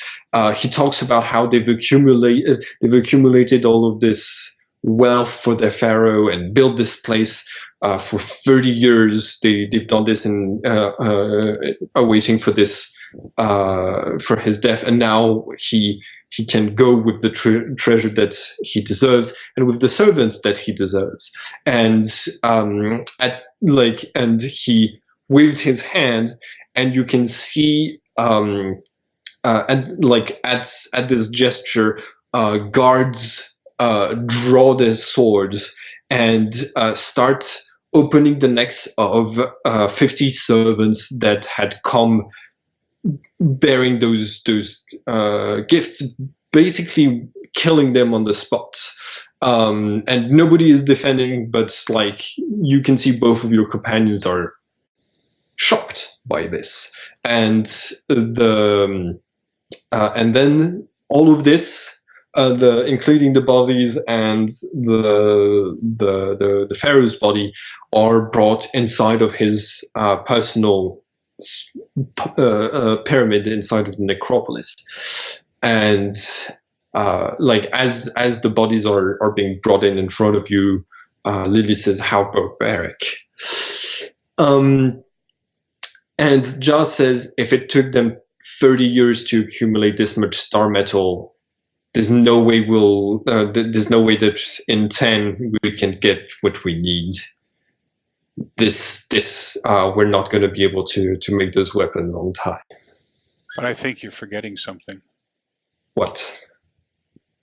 They were able to get this much star metal using their abilities, but they're granting us access to the mines. We have the ability to extract it at a much greater rate than they do. Using earth magic inside of mines tends to make it collapse faster. It's not we're gonna have to keep using their rudimentary tools just like we do in our nation. Yes, but we're not going to need to use their methods of detecting where the mine veins are for us to find them. We will be able to use creatures that can travel through the ground and through the mines to find where the rich veins are, so that we will be able to completely skip the location process and go directly to knowing exactly where the closest point is to be able to drill for them or mine for them. Lily says, yes, let's stay optimistic, but Jar says, we are really running out of time in our land. My father has been talking about going to war soon, and if we don't, we need to have those weapons ready before that to stop him. So I'm starting to feel like the solution isn't where we're looking for it. And I think that's the end of the flashback. Okay. I'm getting the idea that this is probably going to be the place where my Deva dies. There's a chance, but I think that it might, if depending on whether or not other players join, it might be interesting to keep your Deva around. Yeah. Okay. So back in the present, you're being brought through. You land in the city of Stygia of Alcair. So just give me 1 second. You land at the tower of. Let's see, the Observatory of Heaven, one of the highest towers in all of Gaia.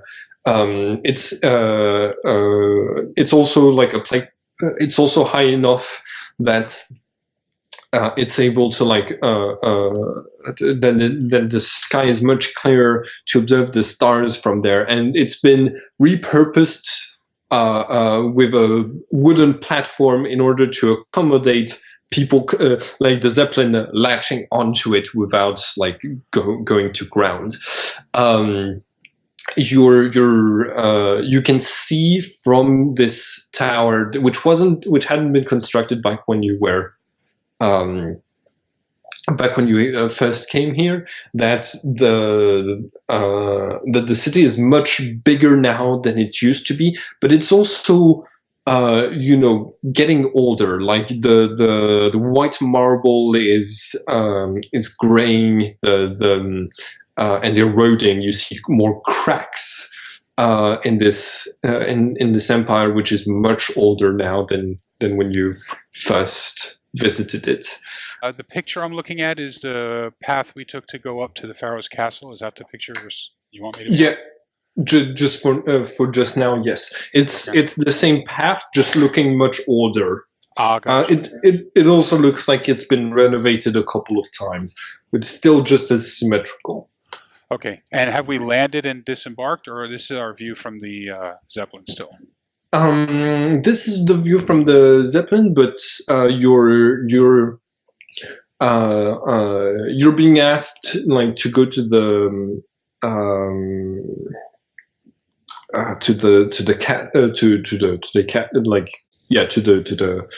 palace, basically to be greeted as like foreigners of high rank.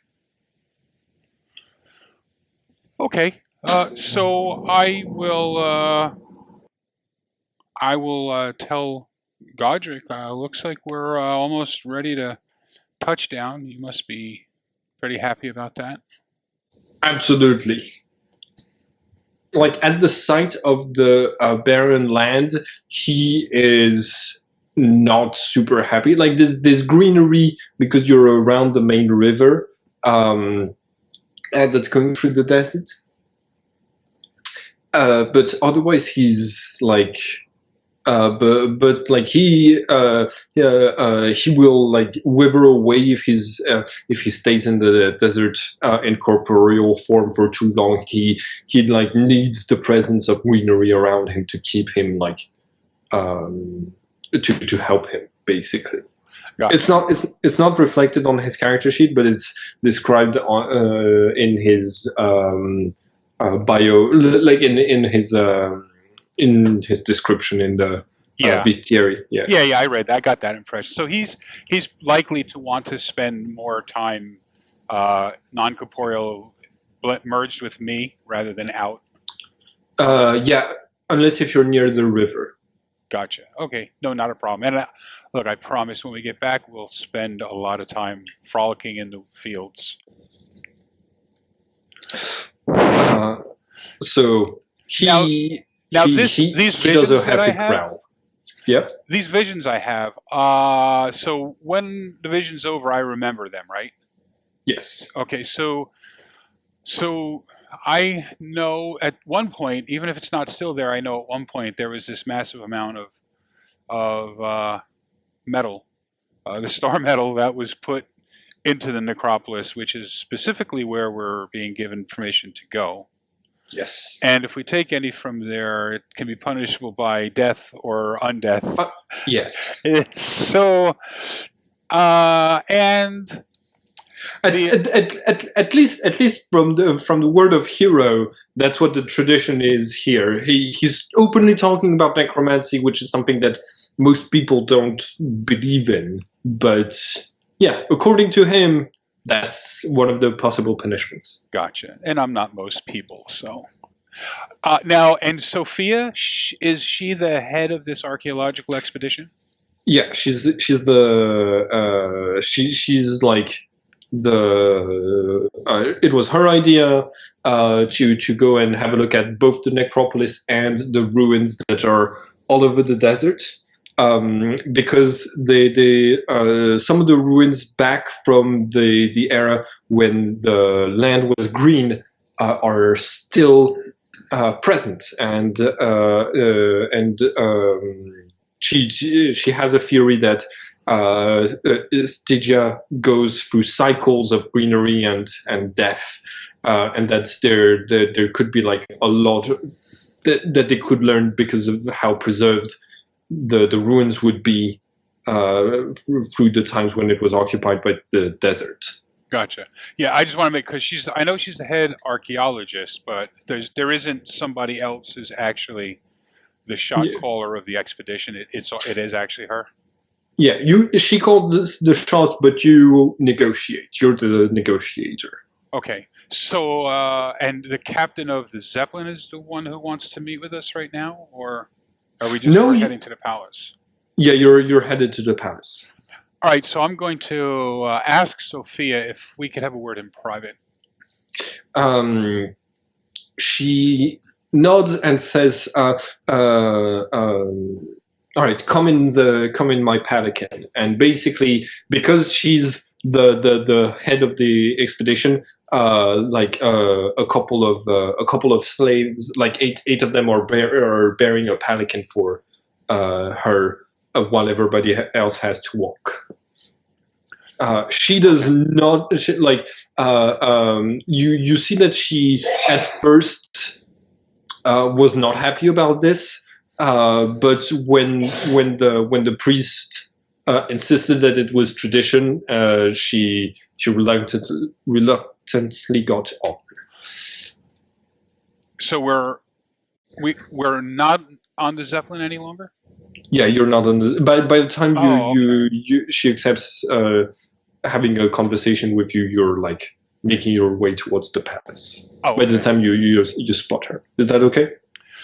Yeah, that's fine. It doesn't matter. I was going to try and have a conversation with her immediately after I came back from that vision, but it still works here. It doesn't matter. Okay. All right. So this may sound strange to you, but sometimes I get glimpses of things that have occurred in the past, and I have reason to believe that in this necropolis we're going to, that there may be a lot of already mined and refined star metal. And I know that part of I know, the exchange of metal for trade and all of that is kind of a thing I'm also on this side trying to work here. But, like Hero mentioned, that anybody taking anything can result in possible horrible consequences. So I thought I would just mention this to you to be aware that there is going to be possibly, or at least at one point in time there was, fabulous riches and artifacts and such. I'll make sure that the only people to step inside of the necropolis I trust with not falling prey to their greed. Thank you. She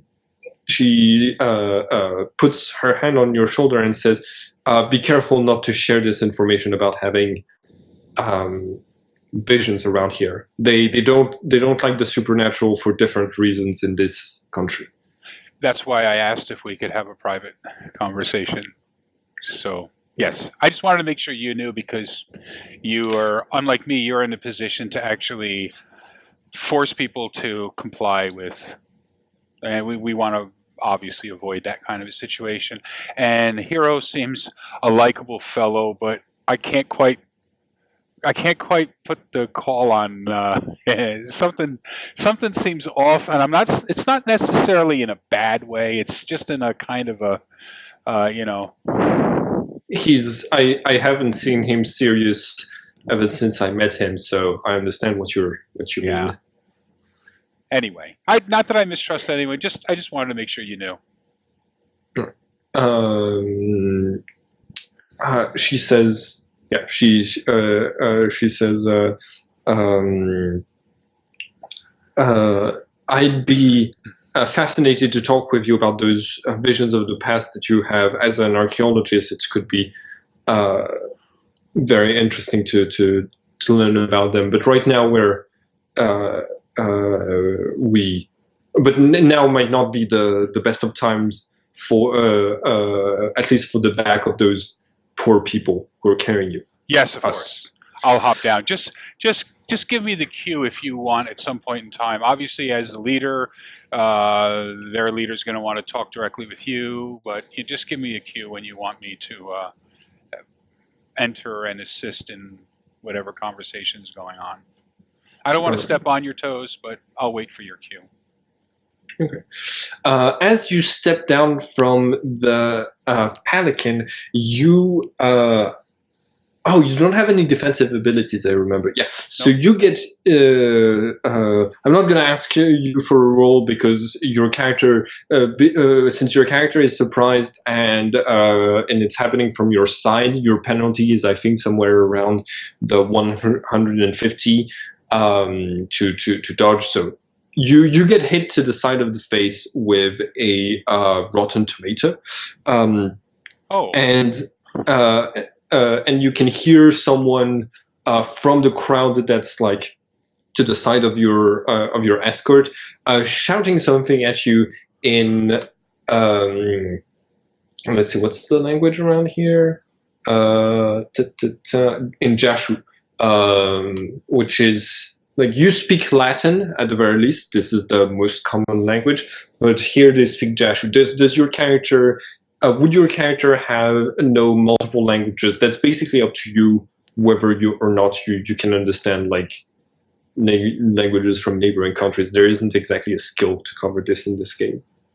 I imagine my knowledge might be more in the ability to read it, since I probably have read up on these various ruins throughout the world. So I might have seen it in a similar, you know how there was the whole argument about how was Latin pronounced? Yeah. And it was the whole, is it Vini Vidi Vici or is it Weenie Weedy Weechi? Well, they say that technically it would have been pronounced as a W, but it doesn't sound as manly as saying Vini, you know. So I think my language understanding might be like that. It might not necessarily be correct in the auditory element. It might be better in the visual, looking at the written language. Yeah. So you get the feeling that either this happened to you because Godric is next to you, or it's because you're a saint of the church. And immediately the guards from the palace are like push back the crowd, and you see a couple of guards like heading in to try to grab the person who threw the tomato, but to no avail. You see there's a couple of other people in the crowd like shouting angry stuff in your general direction. I'm going to try and turn on that charm of mine and just try and look like I'm being friendly but apologetic to the crowd in general. Maybe almost a sympathetic look, like I understand, I'm sorry, but just trying to sort of solicit a less negative approach from them. Yeah, okay, nice. I guess roll.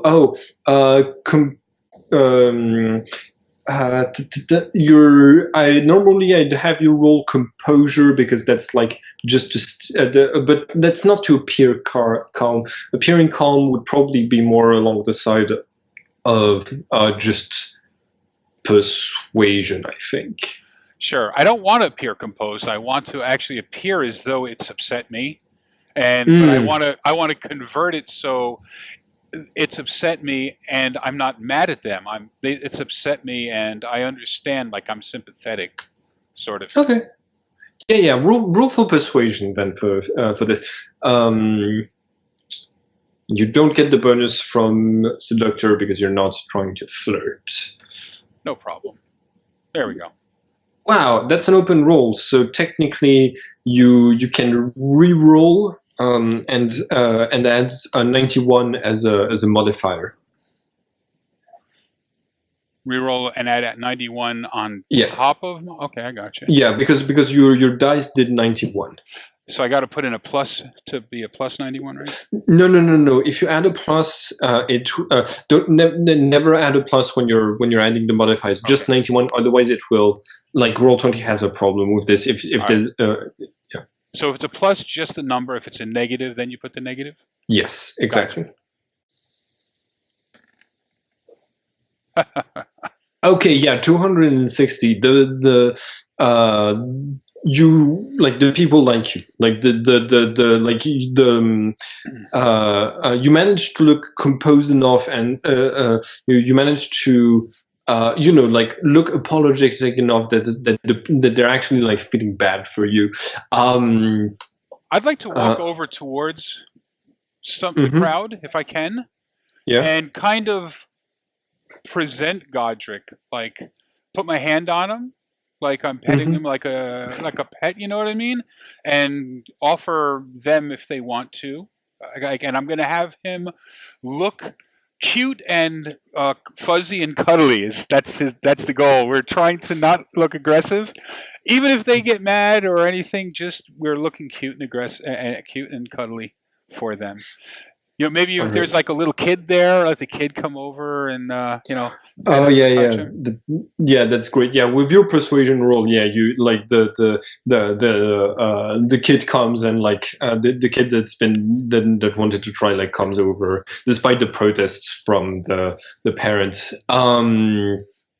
Okay, Lily is going to come and like offer a towel for you to wipe the juice off your face, saying, "What a waste." And yeah. I was going to say, and it was rotten too. I mean, at least they could have thrown a juicy one, right? Yeah. She tries to like dab at the juice of your face, but she's very clumsy. She pokes you in the eye. I'll take the towel from her. Like, I got it. Sorry. And yeah, when you like her, she looks like worried for you, and that really reminds you of how like the princess looked worried when discussing the future of Baho and Stygia back in the day, but that it doesn't trigger any flashbacks. Yeah. So what do you? Well, after the kids, after the kids petted Godric, and I kind of pandering to the crowd to, get them to lighten up a little bit. We'll continue walking along, but I'm not going to stop focusing on the crowd as we travel. So in other words, I don't want to have a section that I ignore and then I get to a brand new section. Like, I'm going to try and turn this positive reaction into a wave that travels at the same speed as I do and allow it to carry itself through the crowd as we travel. Okay, yeah. At the very least, like you managed to like calm any any resentment the religious folk might have for letting a saint of your faith inside of the country. You make it past the point of the crowd and onto a bridge that goes over a canal, and you make it to and you're starting to enter the palace.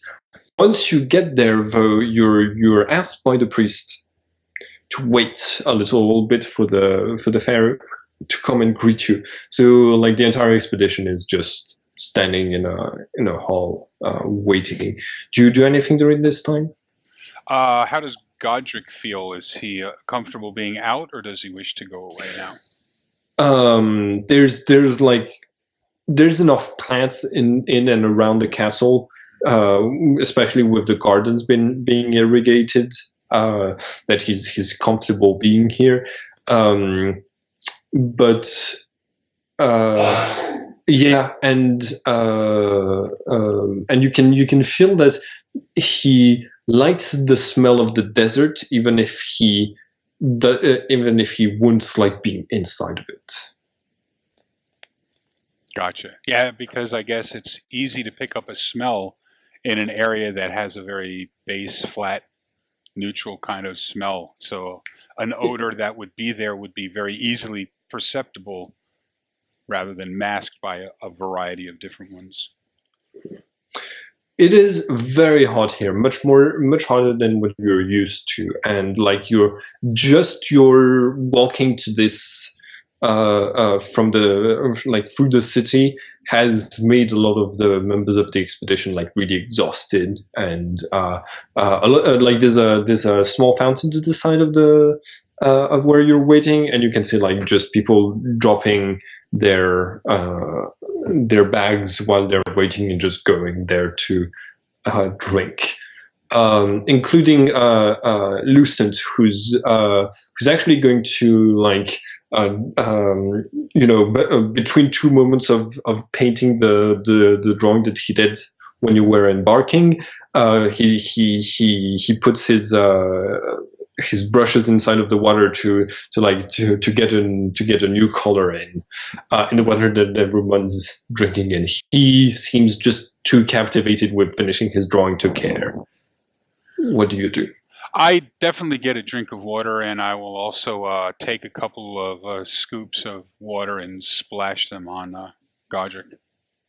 Okay, Godric really appreciates that. Okay. Afterwards, you are you're the doors to the rest of the pass open. You're allowed into the throne room, but only but the Pharaoh isn't there. You're led to the gardens. And this is where, like, the Pharaoh is just waiting for you. And this is what he looks like, the current Pharaoh. You know his name. He's Ahi Yorep. He doesn't have his sword on him right now, but yeah, this is what he looks like. He greets you. He starts to exchange. He starts to exchange pleasantries with Sophia.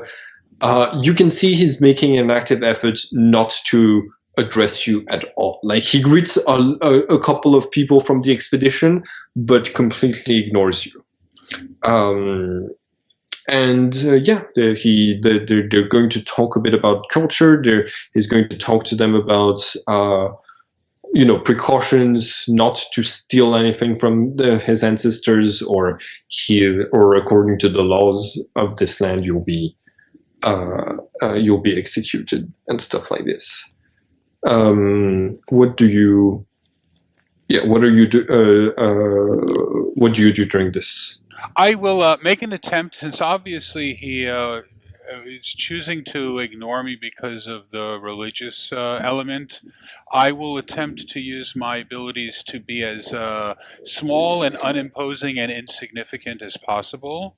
I'm not going to make an attempt to try and get myself noticed. I'm going to try and assume a position of inferiority. Like, I definitely want to make the appearance of feeling that I am in the presence of somebody superior. All right. Okay. So I think you step, like, you possibly step away to a part of the gardens that is less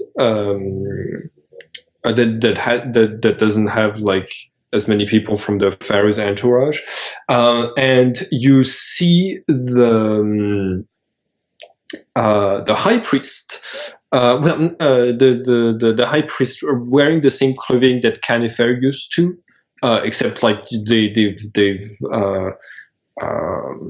it's probably new ones, because otherwise they would look very, very old by now. But the high priest is going to talk with he arrives to the scene, and immediately Godric starts growling at He I'm stops. sending absolutely no. Okay, he stops, but he says, this priest reeks of undeath. This is not a natural.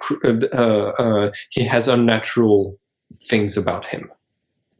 He looks perfectly human, but Godric is like immediately sensing something very negative. Okay, I project to him. We will watch quietly and not draw attention to ourselves. Okay. So you see the priest like also exchanging some formalities and just like acting normal. He doesn't do anything supernatural to bother you that could bother you. But when the Pharaoh finally says, tomorrow you'll be led to the necropolis, he points to his priest and say, my great priest, which is also the priest of death, will accompany you and at least guide you to the entrance of the necropolis, where you will be allowed to into parts of the necropolis, only the parts that does not that does not have the anything from my ancestors, but but I'm sure that the engravings on the wall that are there that have been reported by the people who are in charge of restoring this place will teach you a lot about our history, which you can then tell us about, so we can learn a bit more about our own about our aspects of our culture that we have lost. Question for you: when I close my eyes to look at a supernatural being to determine its true name, does that ability is that clear to somebody? What would somebody require to be able to tell that I was doing that? I think it's someone saw the supernatural. They would have the ability to perceive something faint coming from your forehead, but it doesn't count as a spell. It doesn't count as matrices. It doesn't count as key. So basically, like, it's rare for people to have a perception of the supernatural, unless if they themselves are. Like, it's an advantage that costs, I think, 2 points to see the supernatural. So it's not a very common advantage. All right, I'm going to attempt to do that to this undead priest guy. Okay. So it takes a minute of your observation. It takes a couple of minutes of observation. Just give me a second. Lost ones. The Eye of the Soul. Okay, when Nephilim close their real eyes, they are unconsciously able to perceive supernatural creatures and discern elemental affinities. Okay, elemental affinities. In addition, like a true Deva, if they study a supernatural being for 2 to 3 turns, they are able to determine its true name. Does not allow you to see psychic powers and does not work on creatures with a gnosis of over 30. Okay, so you detect a supernatural affinity for necromantic magic coming from the priest of death. Okay. But he's not a supernatural being, though? If he has more than 30 gnosis, which is the... okay. Yeah. So if it doesn't work, do I not know the reason why? Just that it doesn't? Like, if I looked at a regular person, I also wouldn't get their true name. But if I looked at a supernatural creature that had over 30, I wouldn't get their true name. But yeah, it doesn't work on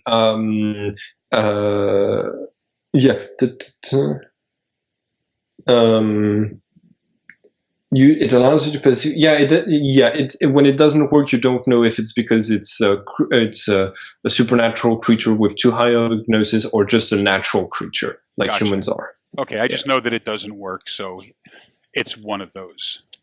Yeah. Okay. Correct. Okay, so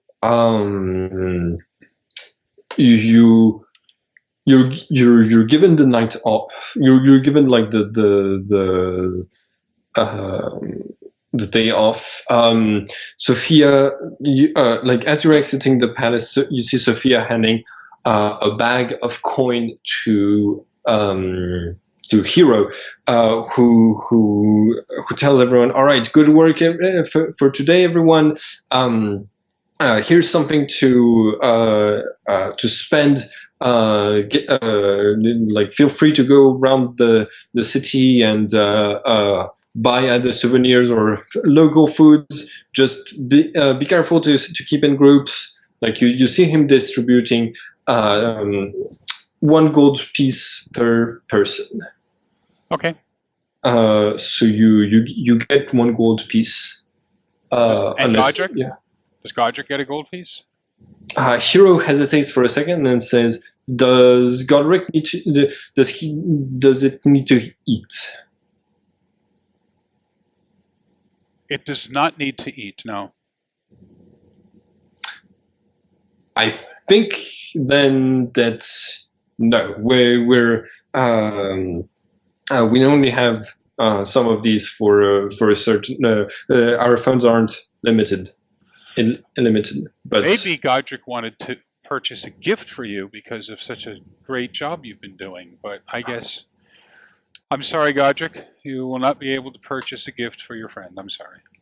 So Godric makes like an attempt to look like sad and to stop waving his tail of thorns, and you see Hero being saying, "Oh, oh yes, that is such a shame," and he slips you another gold coin.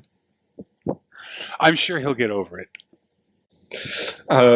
Immediately, like Godric, because he's linked to your soul, starts to wave his tail again, and like he protrudes a tongue made out of thorn that you haven't seen him doing before, and just like like a happy like puppy.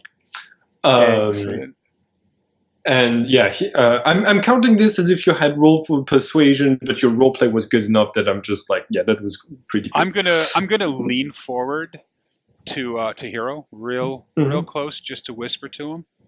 Yeah. High Priest is a necromancer. And like he takes like a short pose, and then he says, "Oh, all right." Shh. Just thought you should be ready. In case. I'll be ready. I'll keep my eye out on for him. All right. Yeah,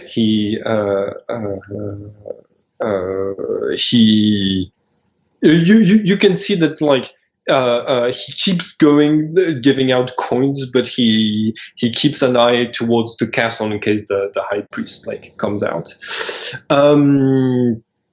Oh, by the way, he comes back to you and says, "I know I told everyone to go through the city and to get something nice, but for you specifically, that might not be the best idea, unless if you go with an escort."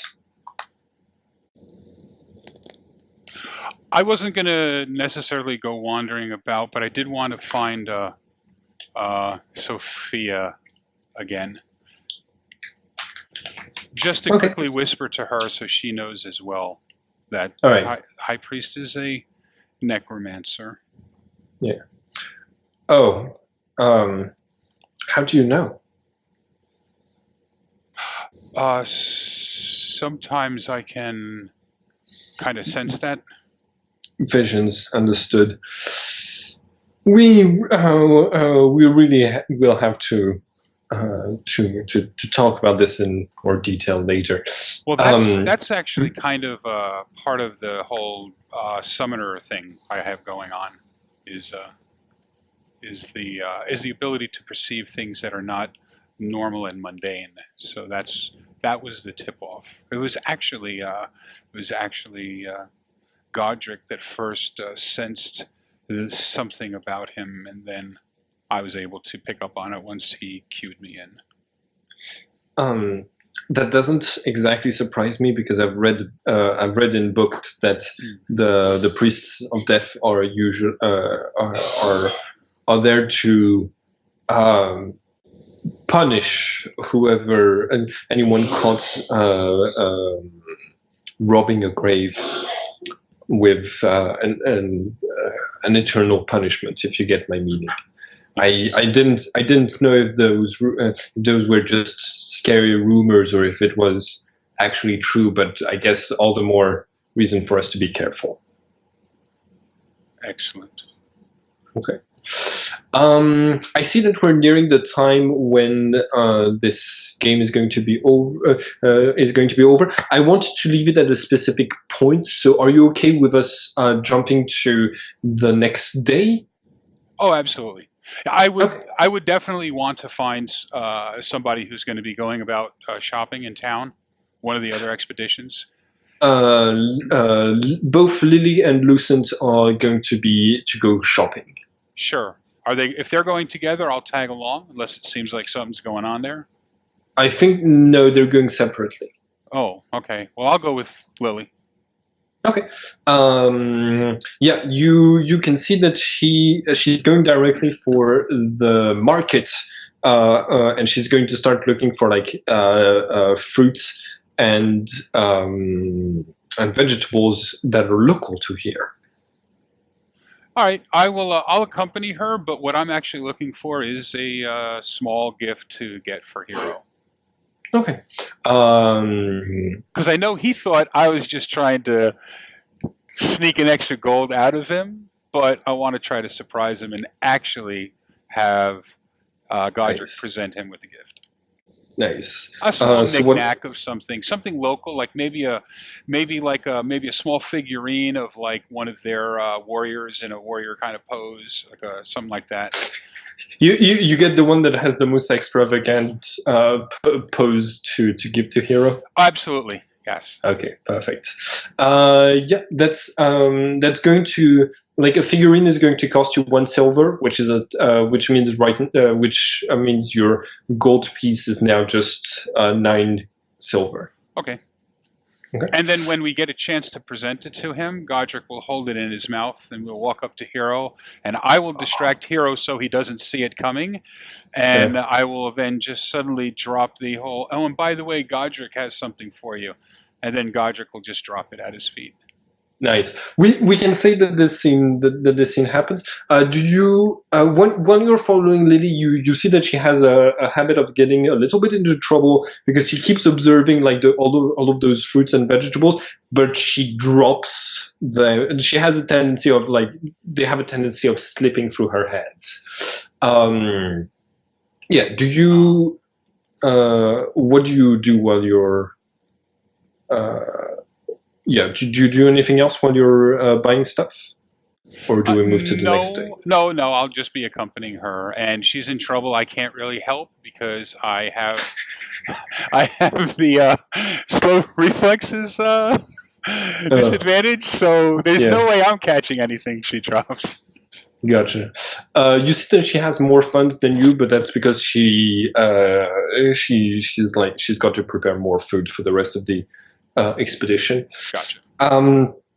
Yeah, so you the next day you're going to make your way to the pyramid and to the necropolis.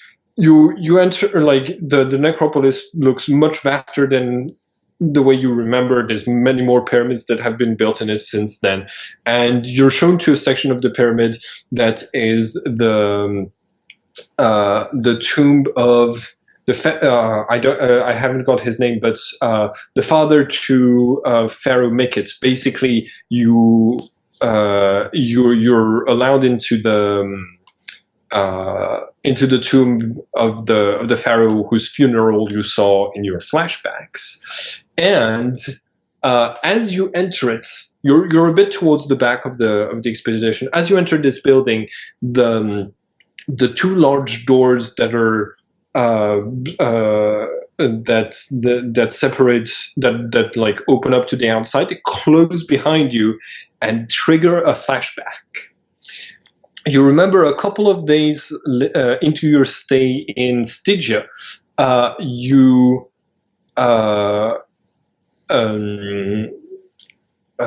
Ja came to you, and a couple of days into your stay, the high priest Canifer summoned you and Princess Lily to the palace. And when you got there, you found Ja in chains.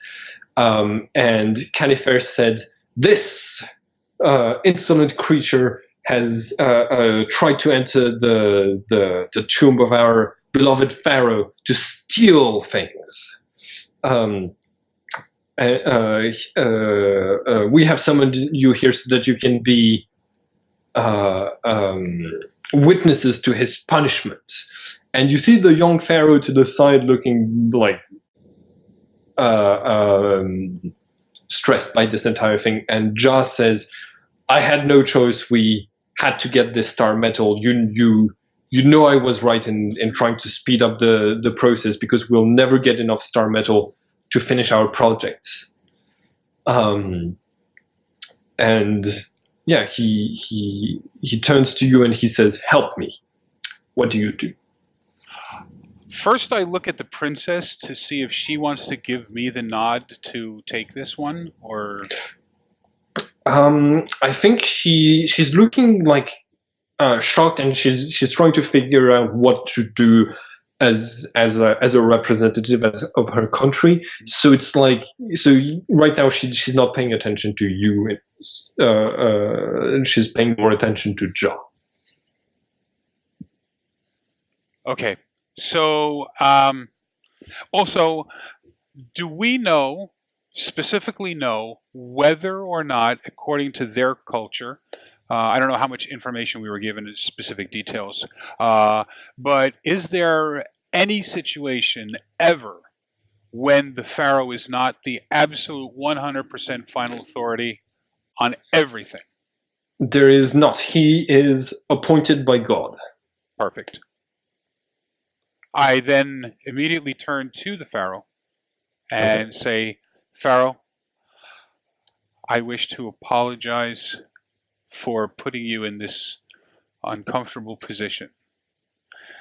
He is clearly wrong for the action that he took. He has offended you, and he has offended your people.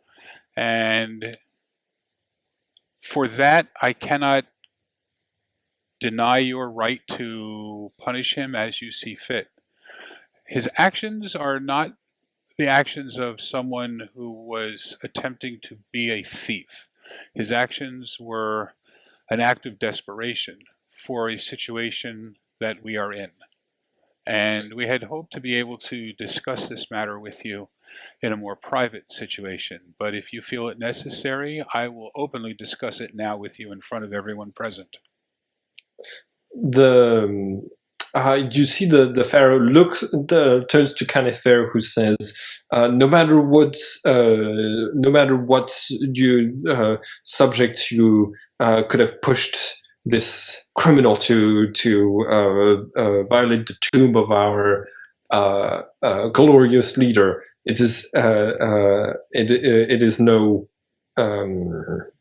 there is no excuse for this. In fact, all three of you should might have been in on this plan, and at the very least, you should get kicked out of this country.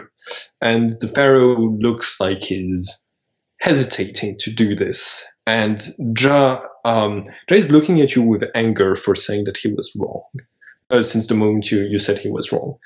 What do you do? Well, High Priest, I understand your position, and I have to say that I agree with your statement, except I believe that, and I immediately turn away from him to the Pharaoh. Your Pharaoh is the one who will make the decision as to what to do. He is the final authority here. He is inspired divinely so to know what is right and what is wrong, and to choose to take whatever course of action he believes is necessary. If he chooses to default it to your decision, that is his and his alone decision to make. Pharaoh, I will, for myself, accept whatever punishment you might feel necessary to share with me for the actions of my companion. But as I said, there is. Oh, by the way, how many people besides the Pharaoh and Conifer and the three of us are here? There's 8 guards and a couple of servants. Very well.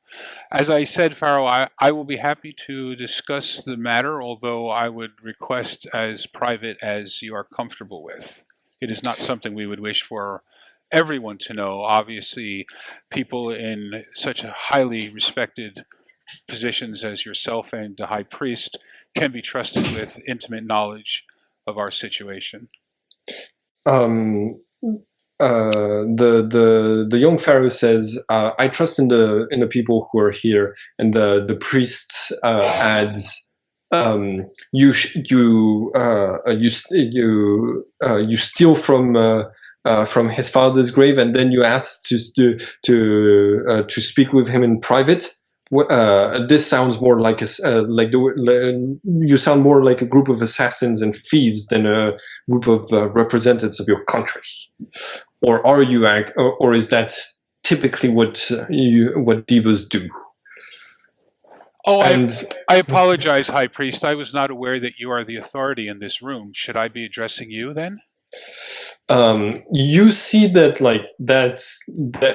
that like sort of angers him, but the fact what's his name? Miket says, it's all right, Canifer. I can handle this. And he says, "I don't believe you should, any of you, you should be punished for the actions of your companion." But he and he says this looking directly towards the princess, and then he adds, "But he does need to be punished, like you said, as you will have to accept the punishment I give him." And he turns to John and says, as per the traditions of our country, you will be added to the servants of the tomb you robbed." And he gestures for Canifer to take him away. Canifer starts to do so, and you can hear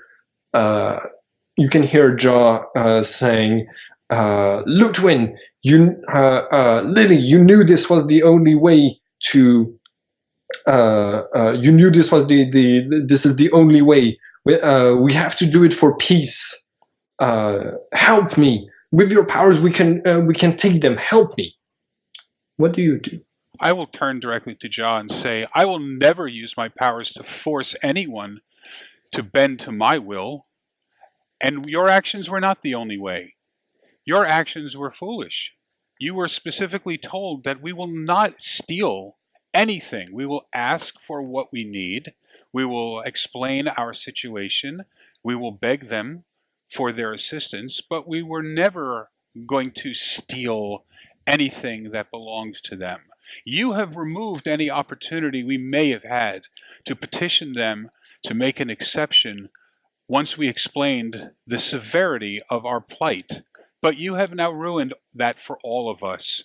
And although I am sad to see you go, if this is the punishment that must befall you for disobeying your princess and your people, then so be it.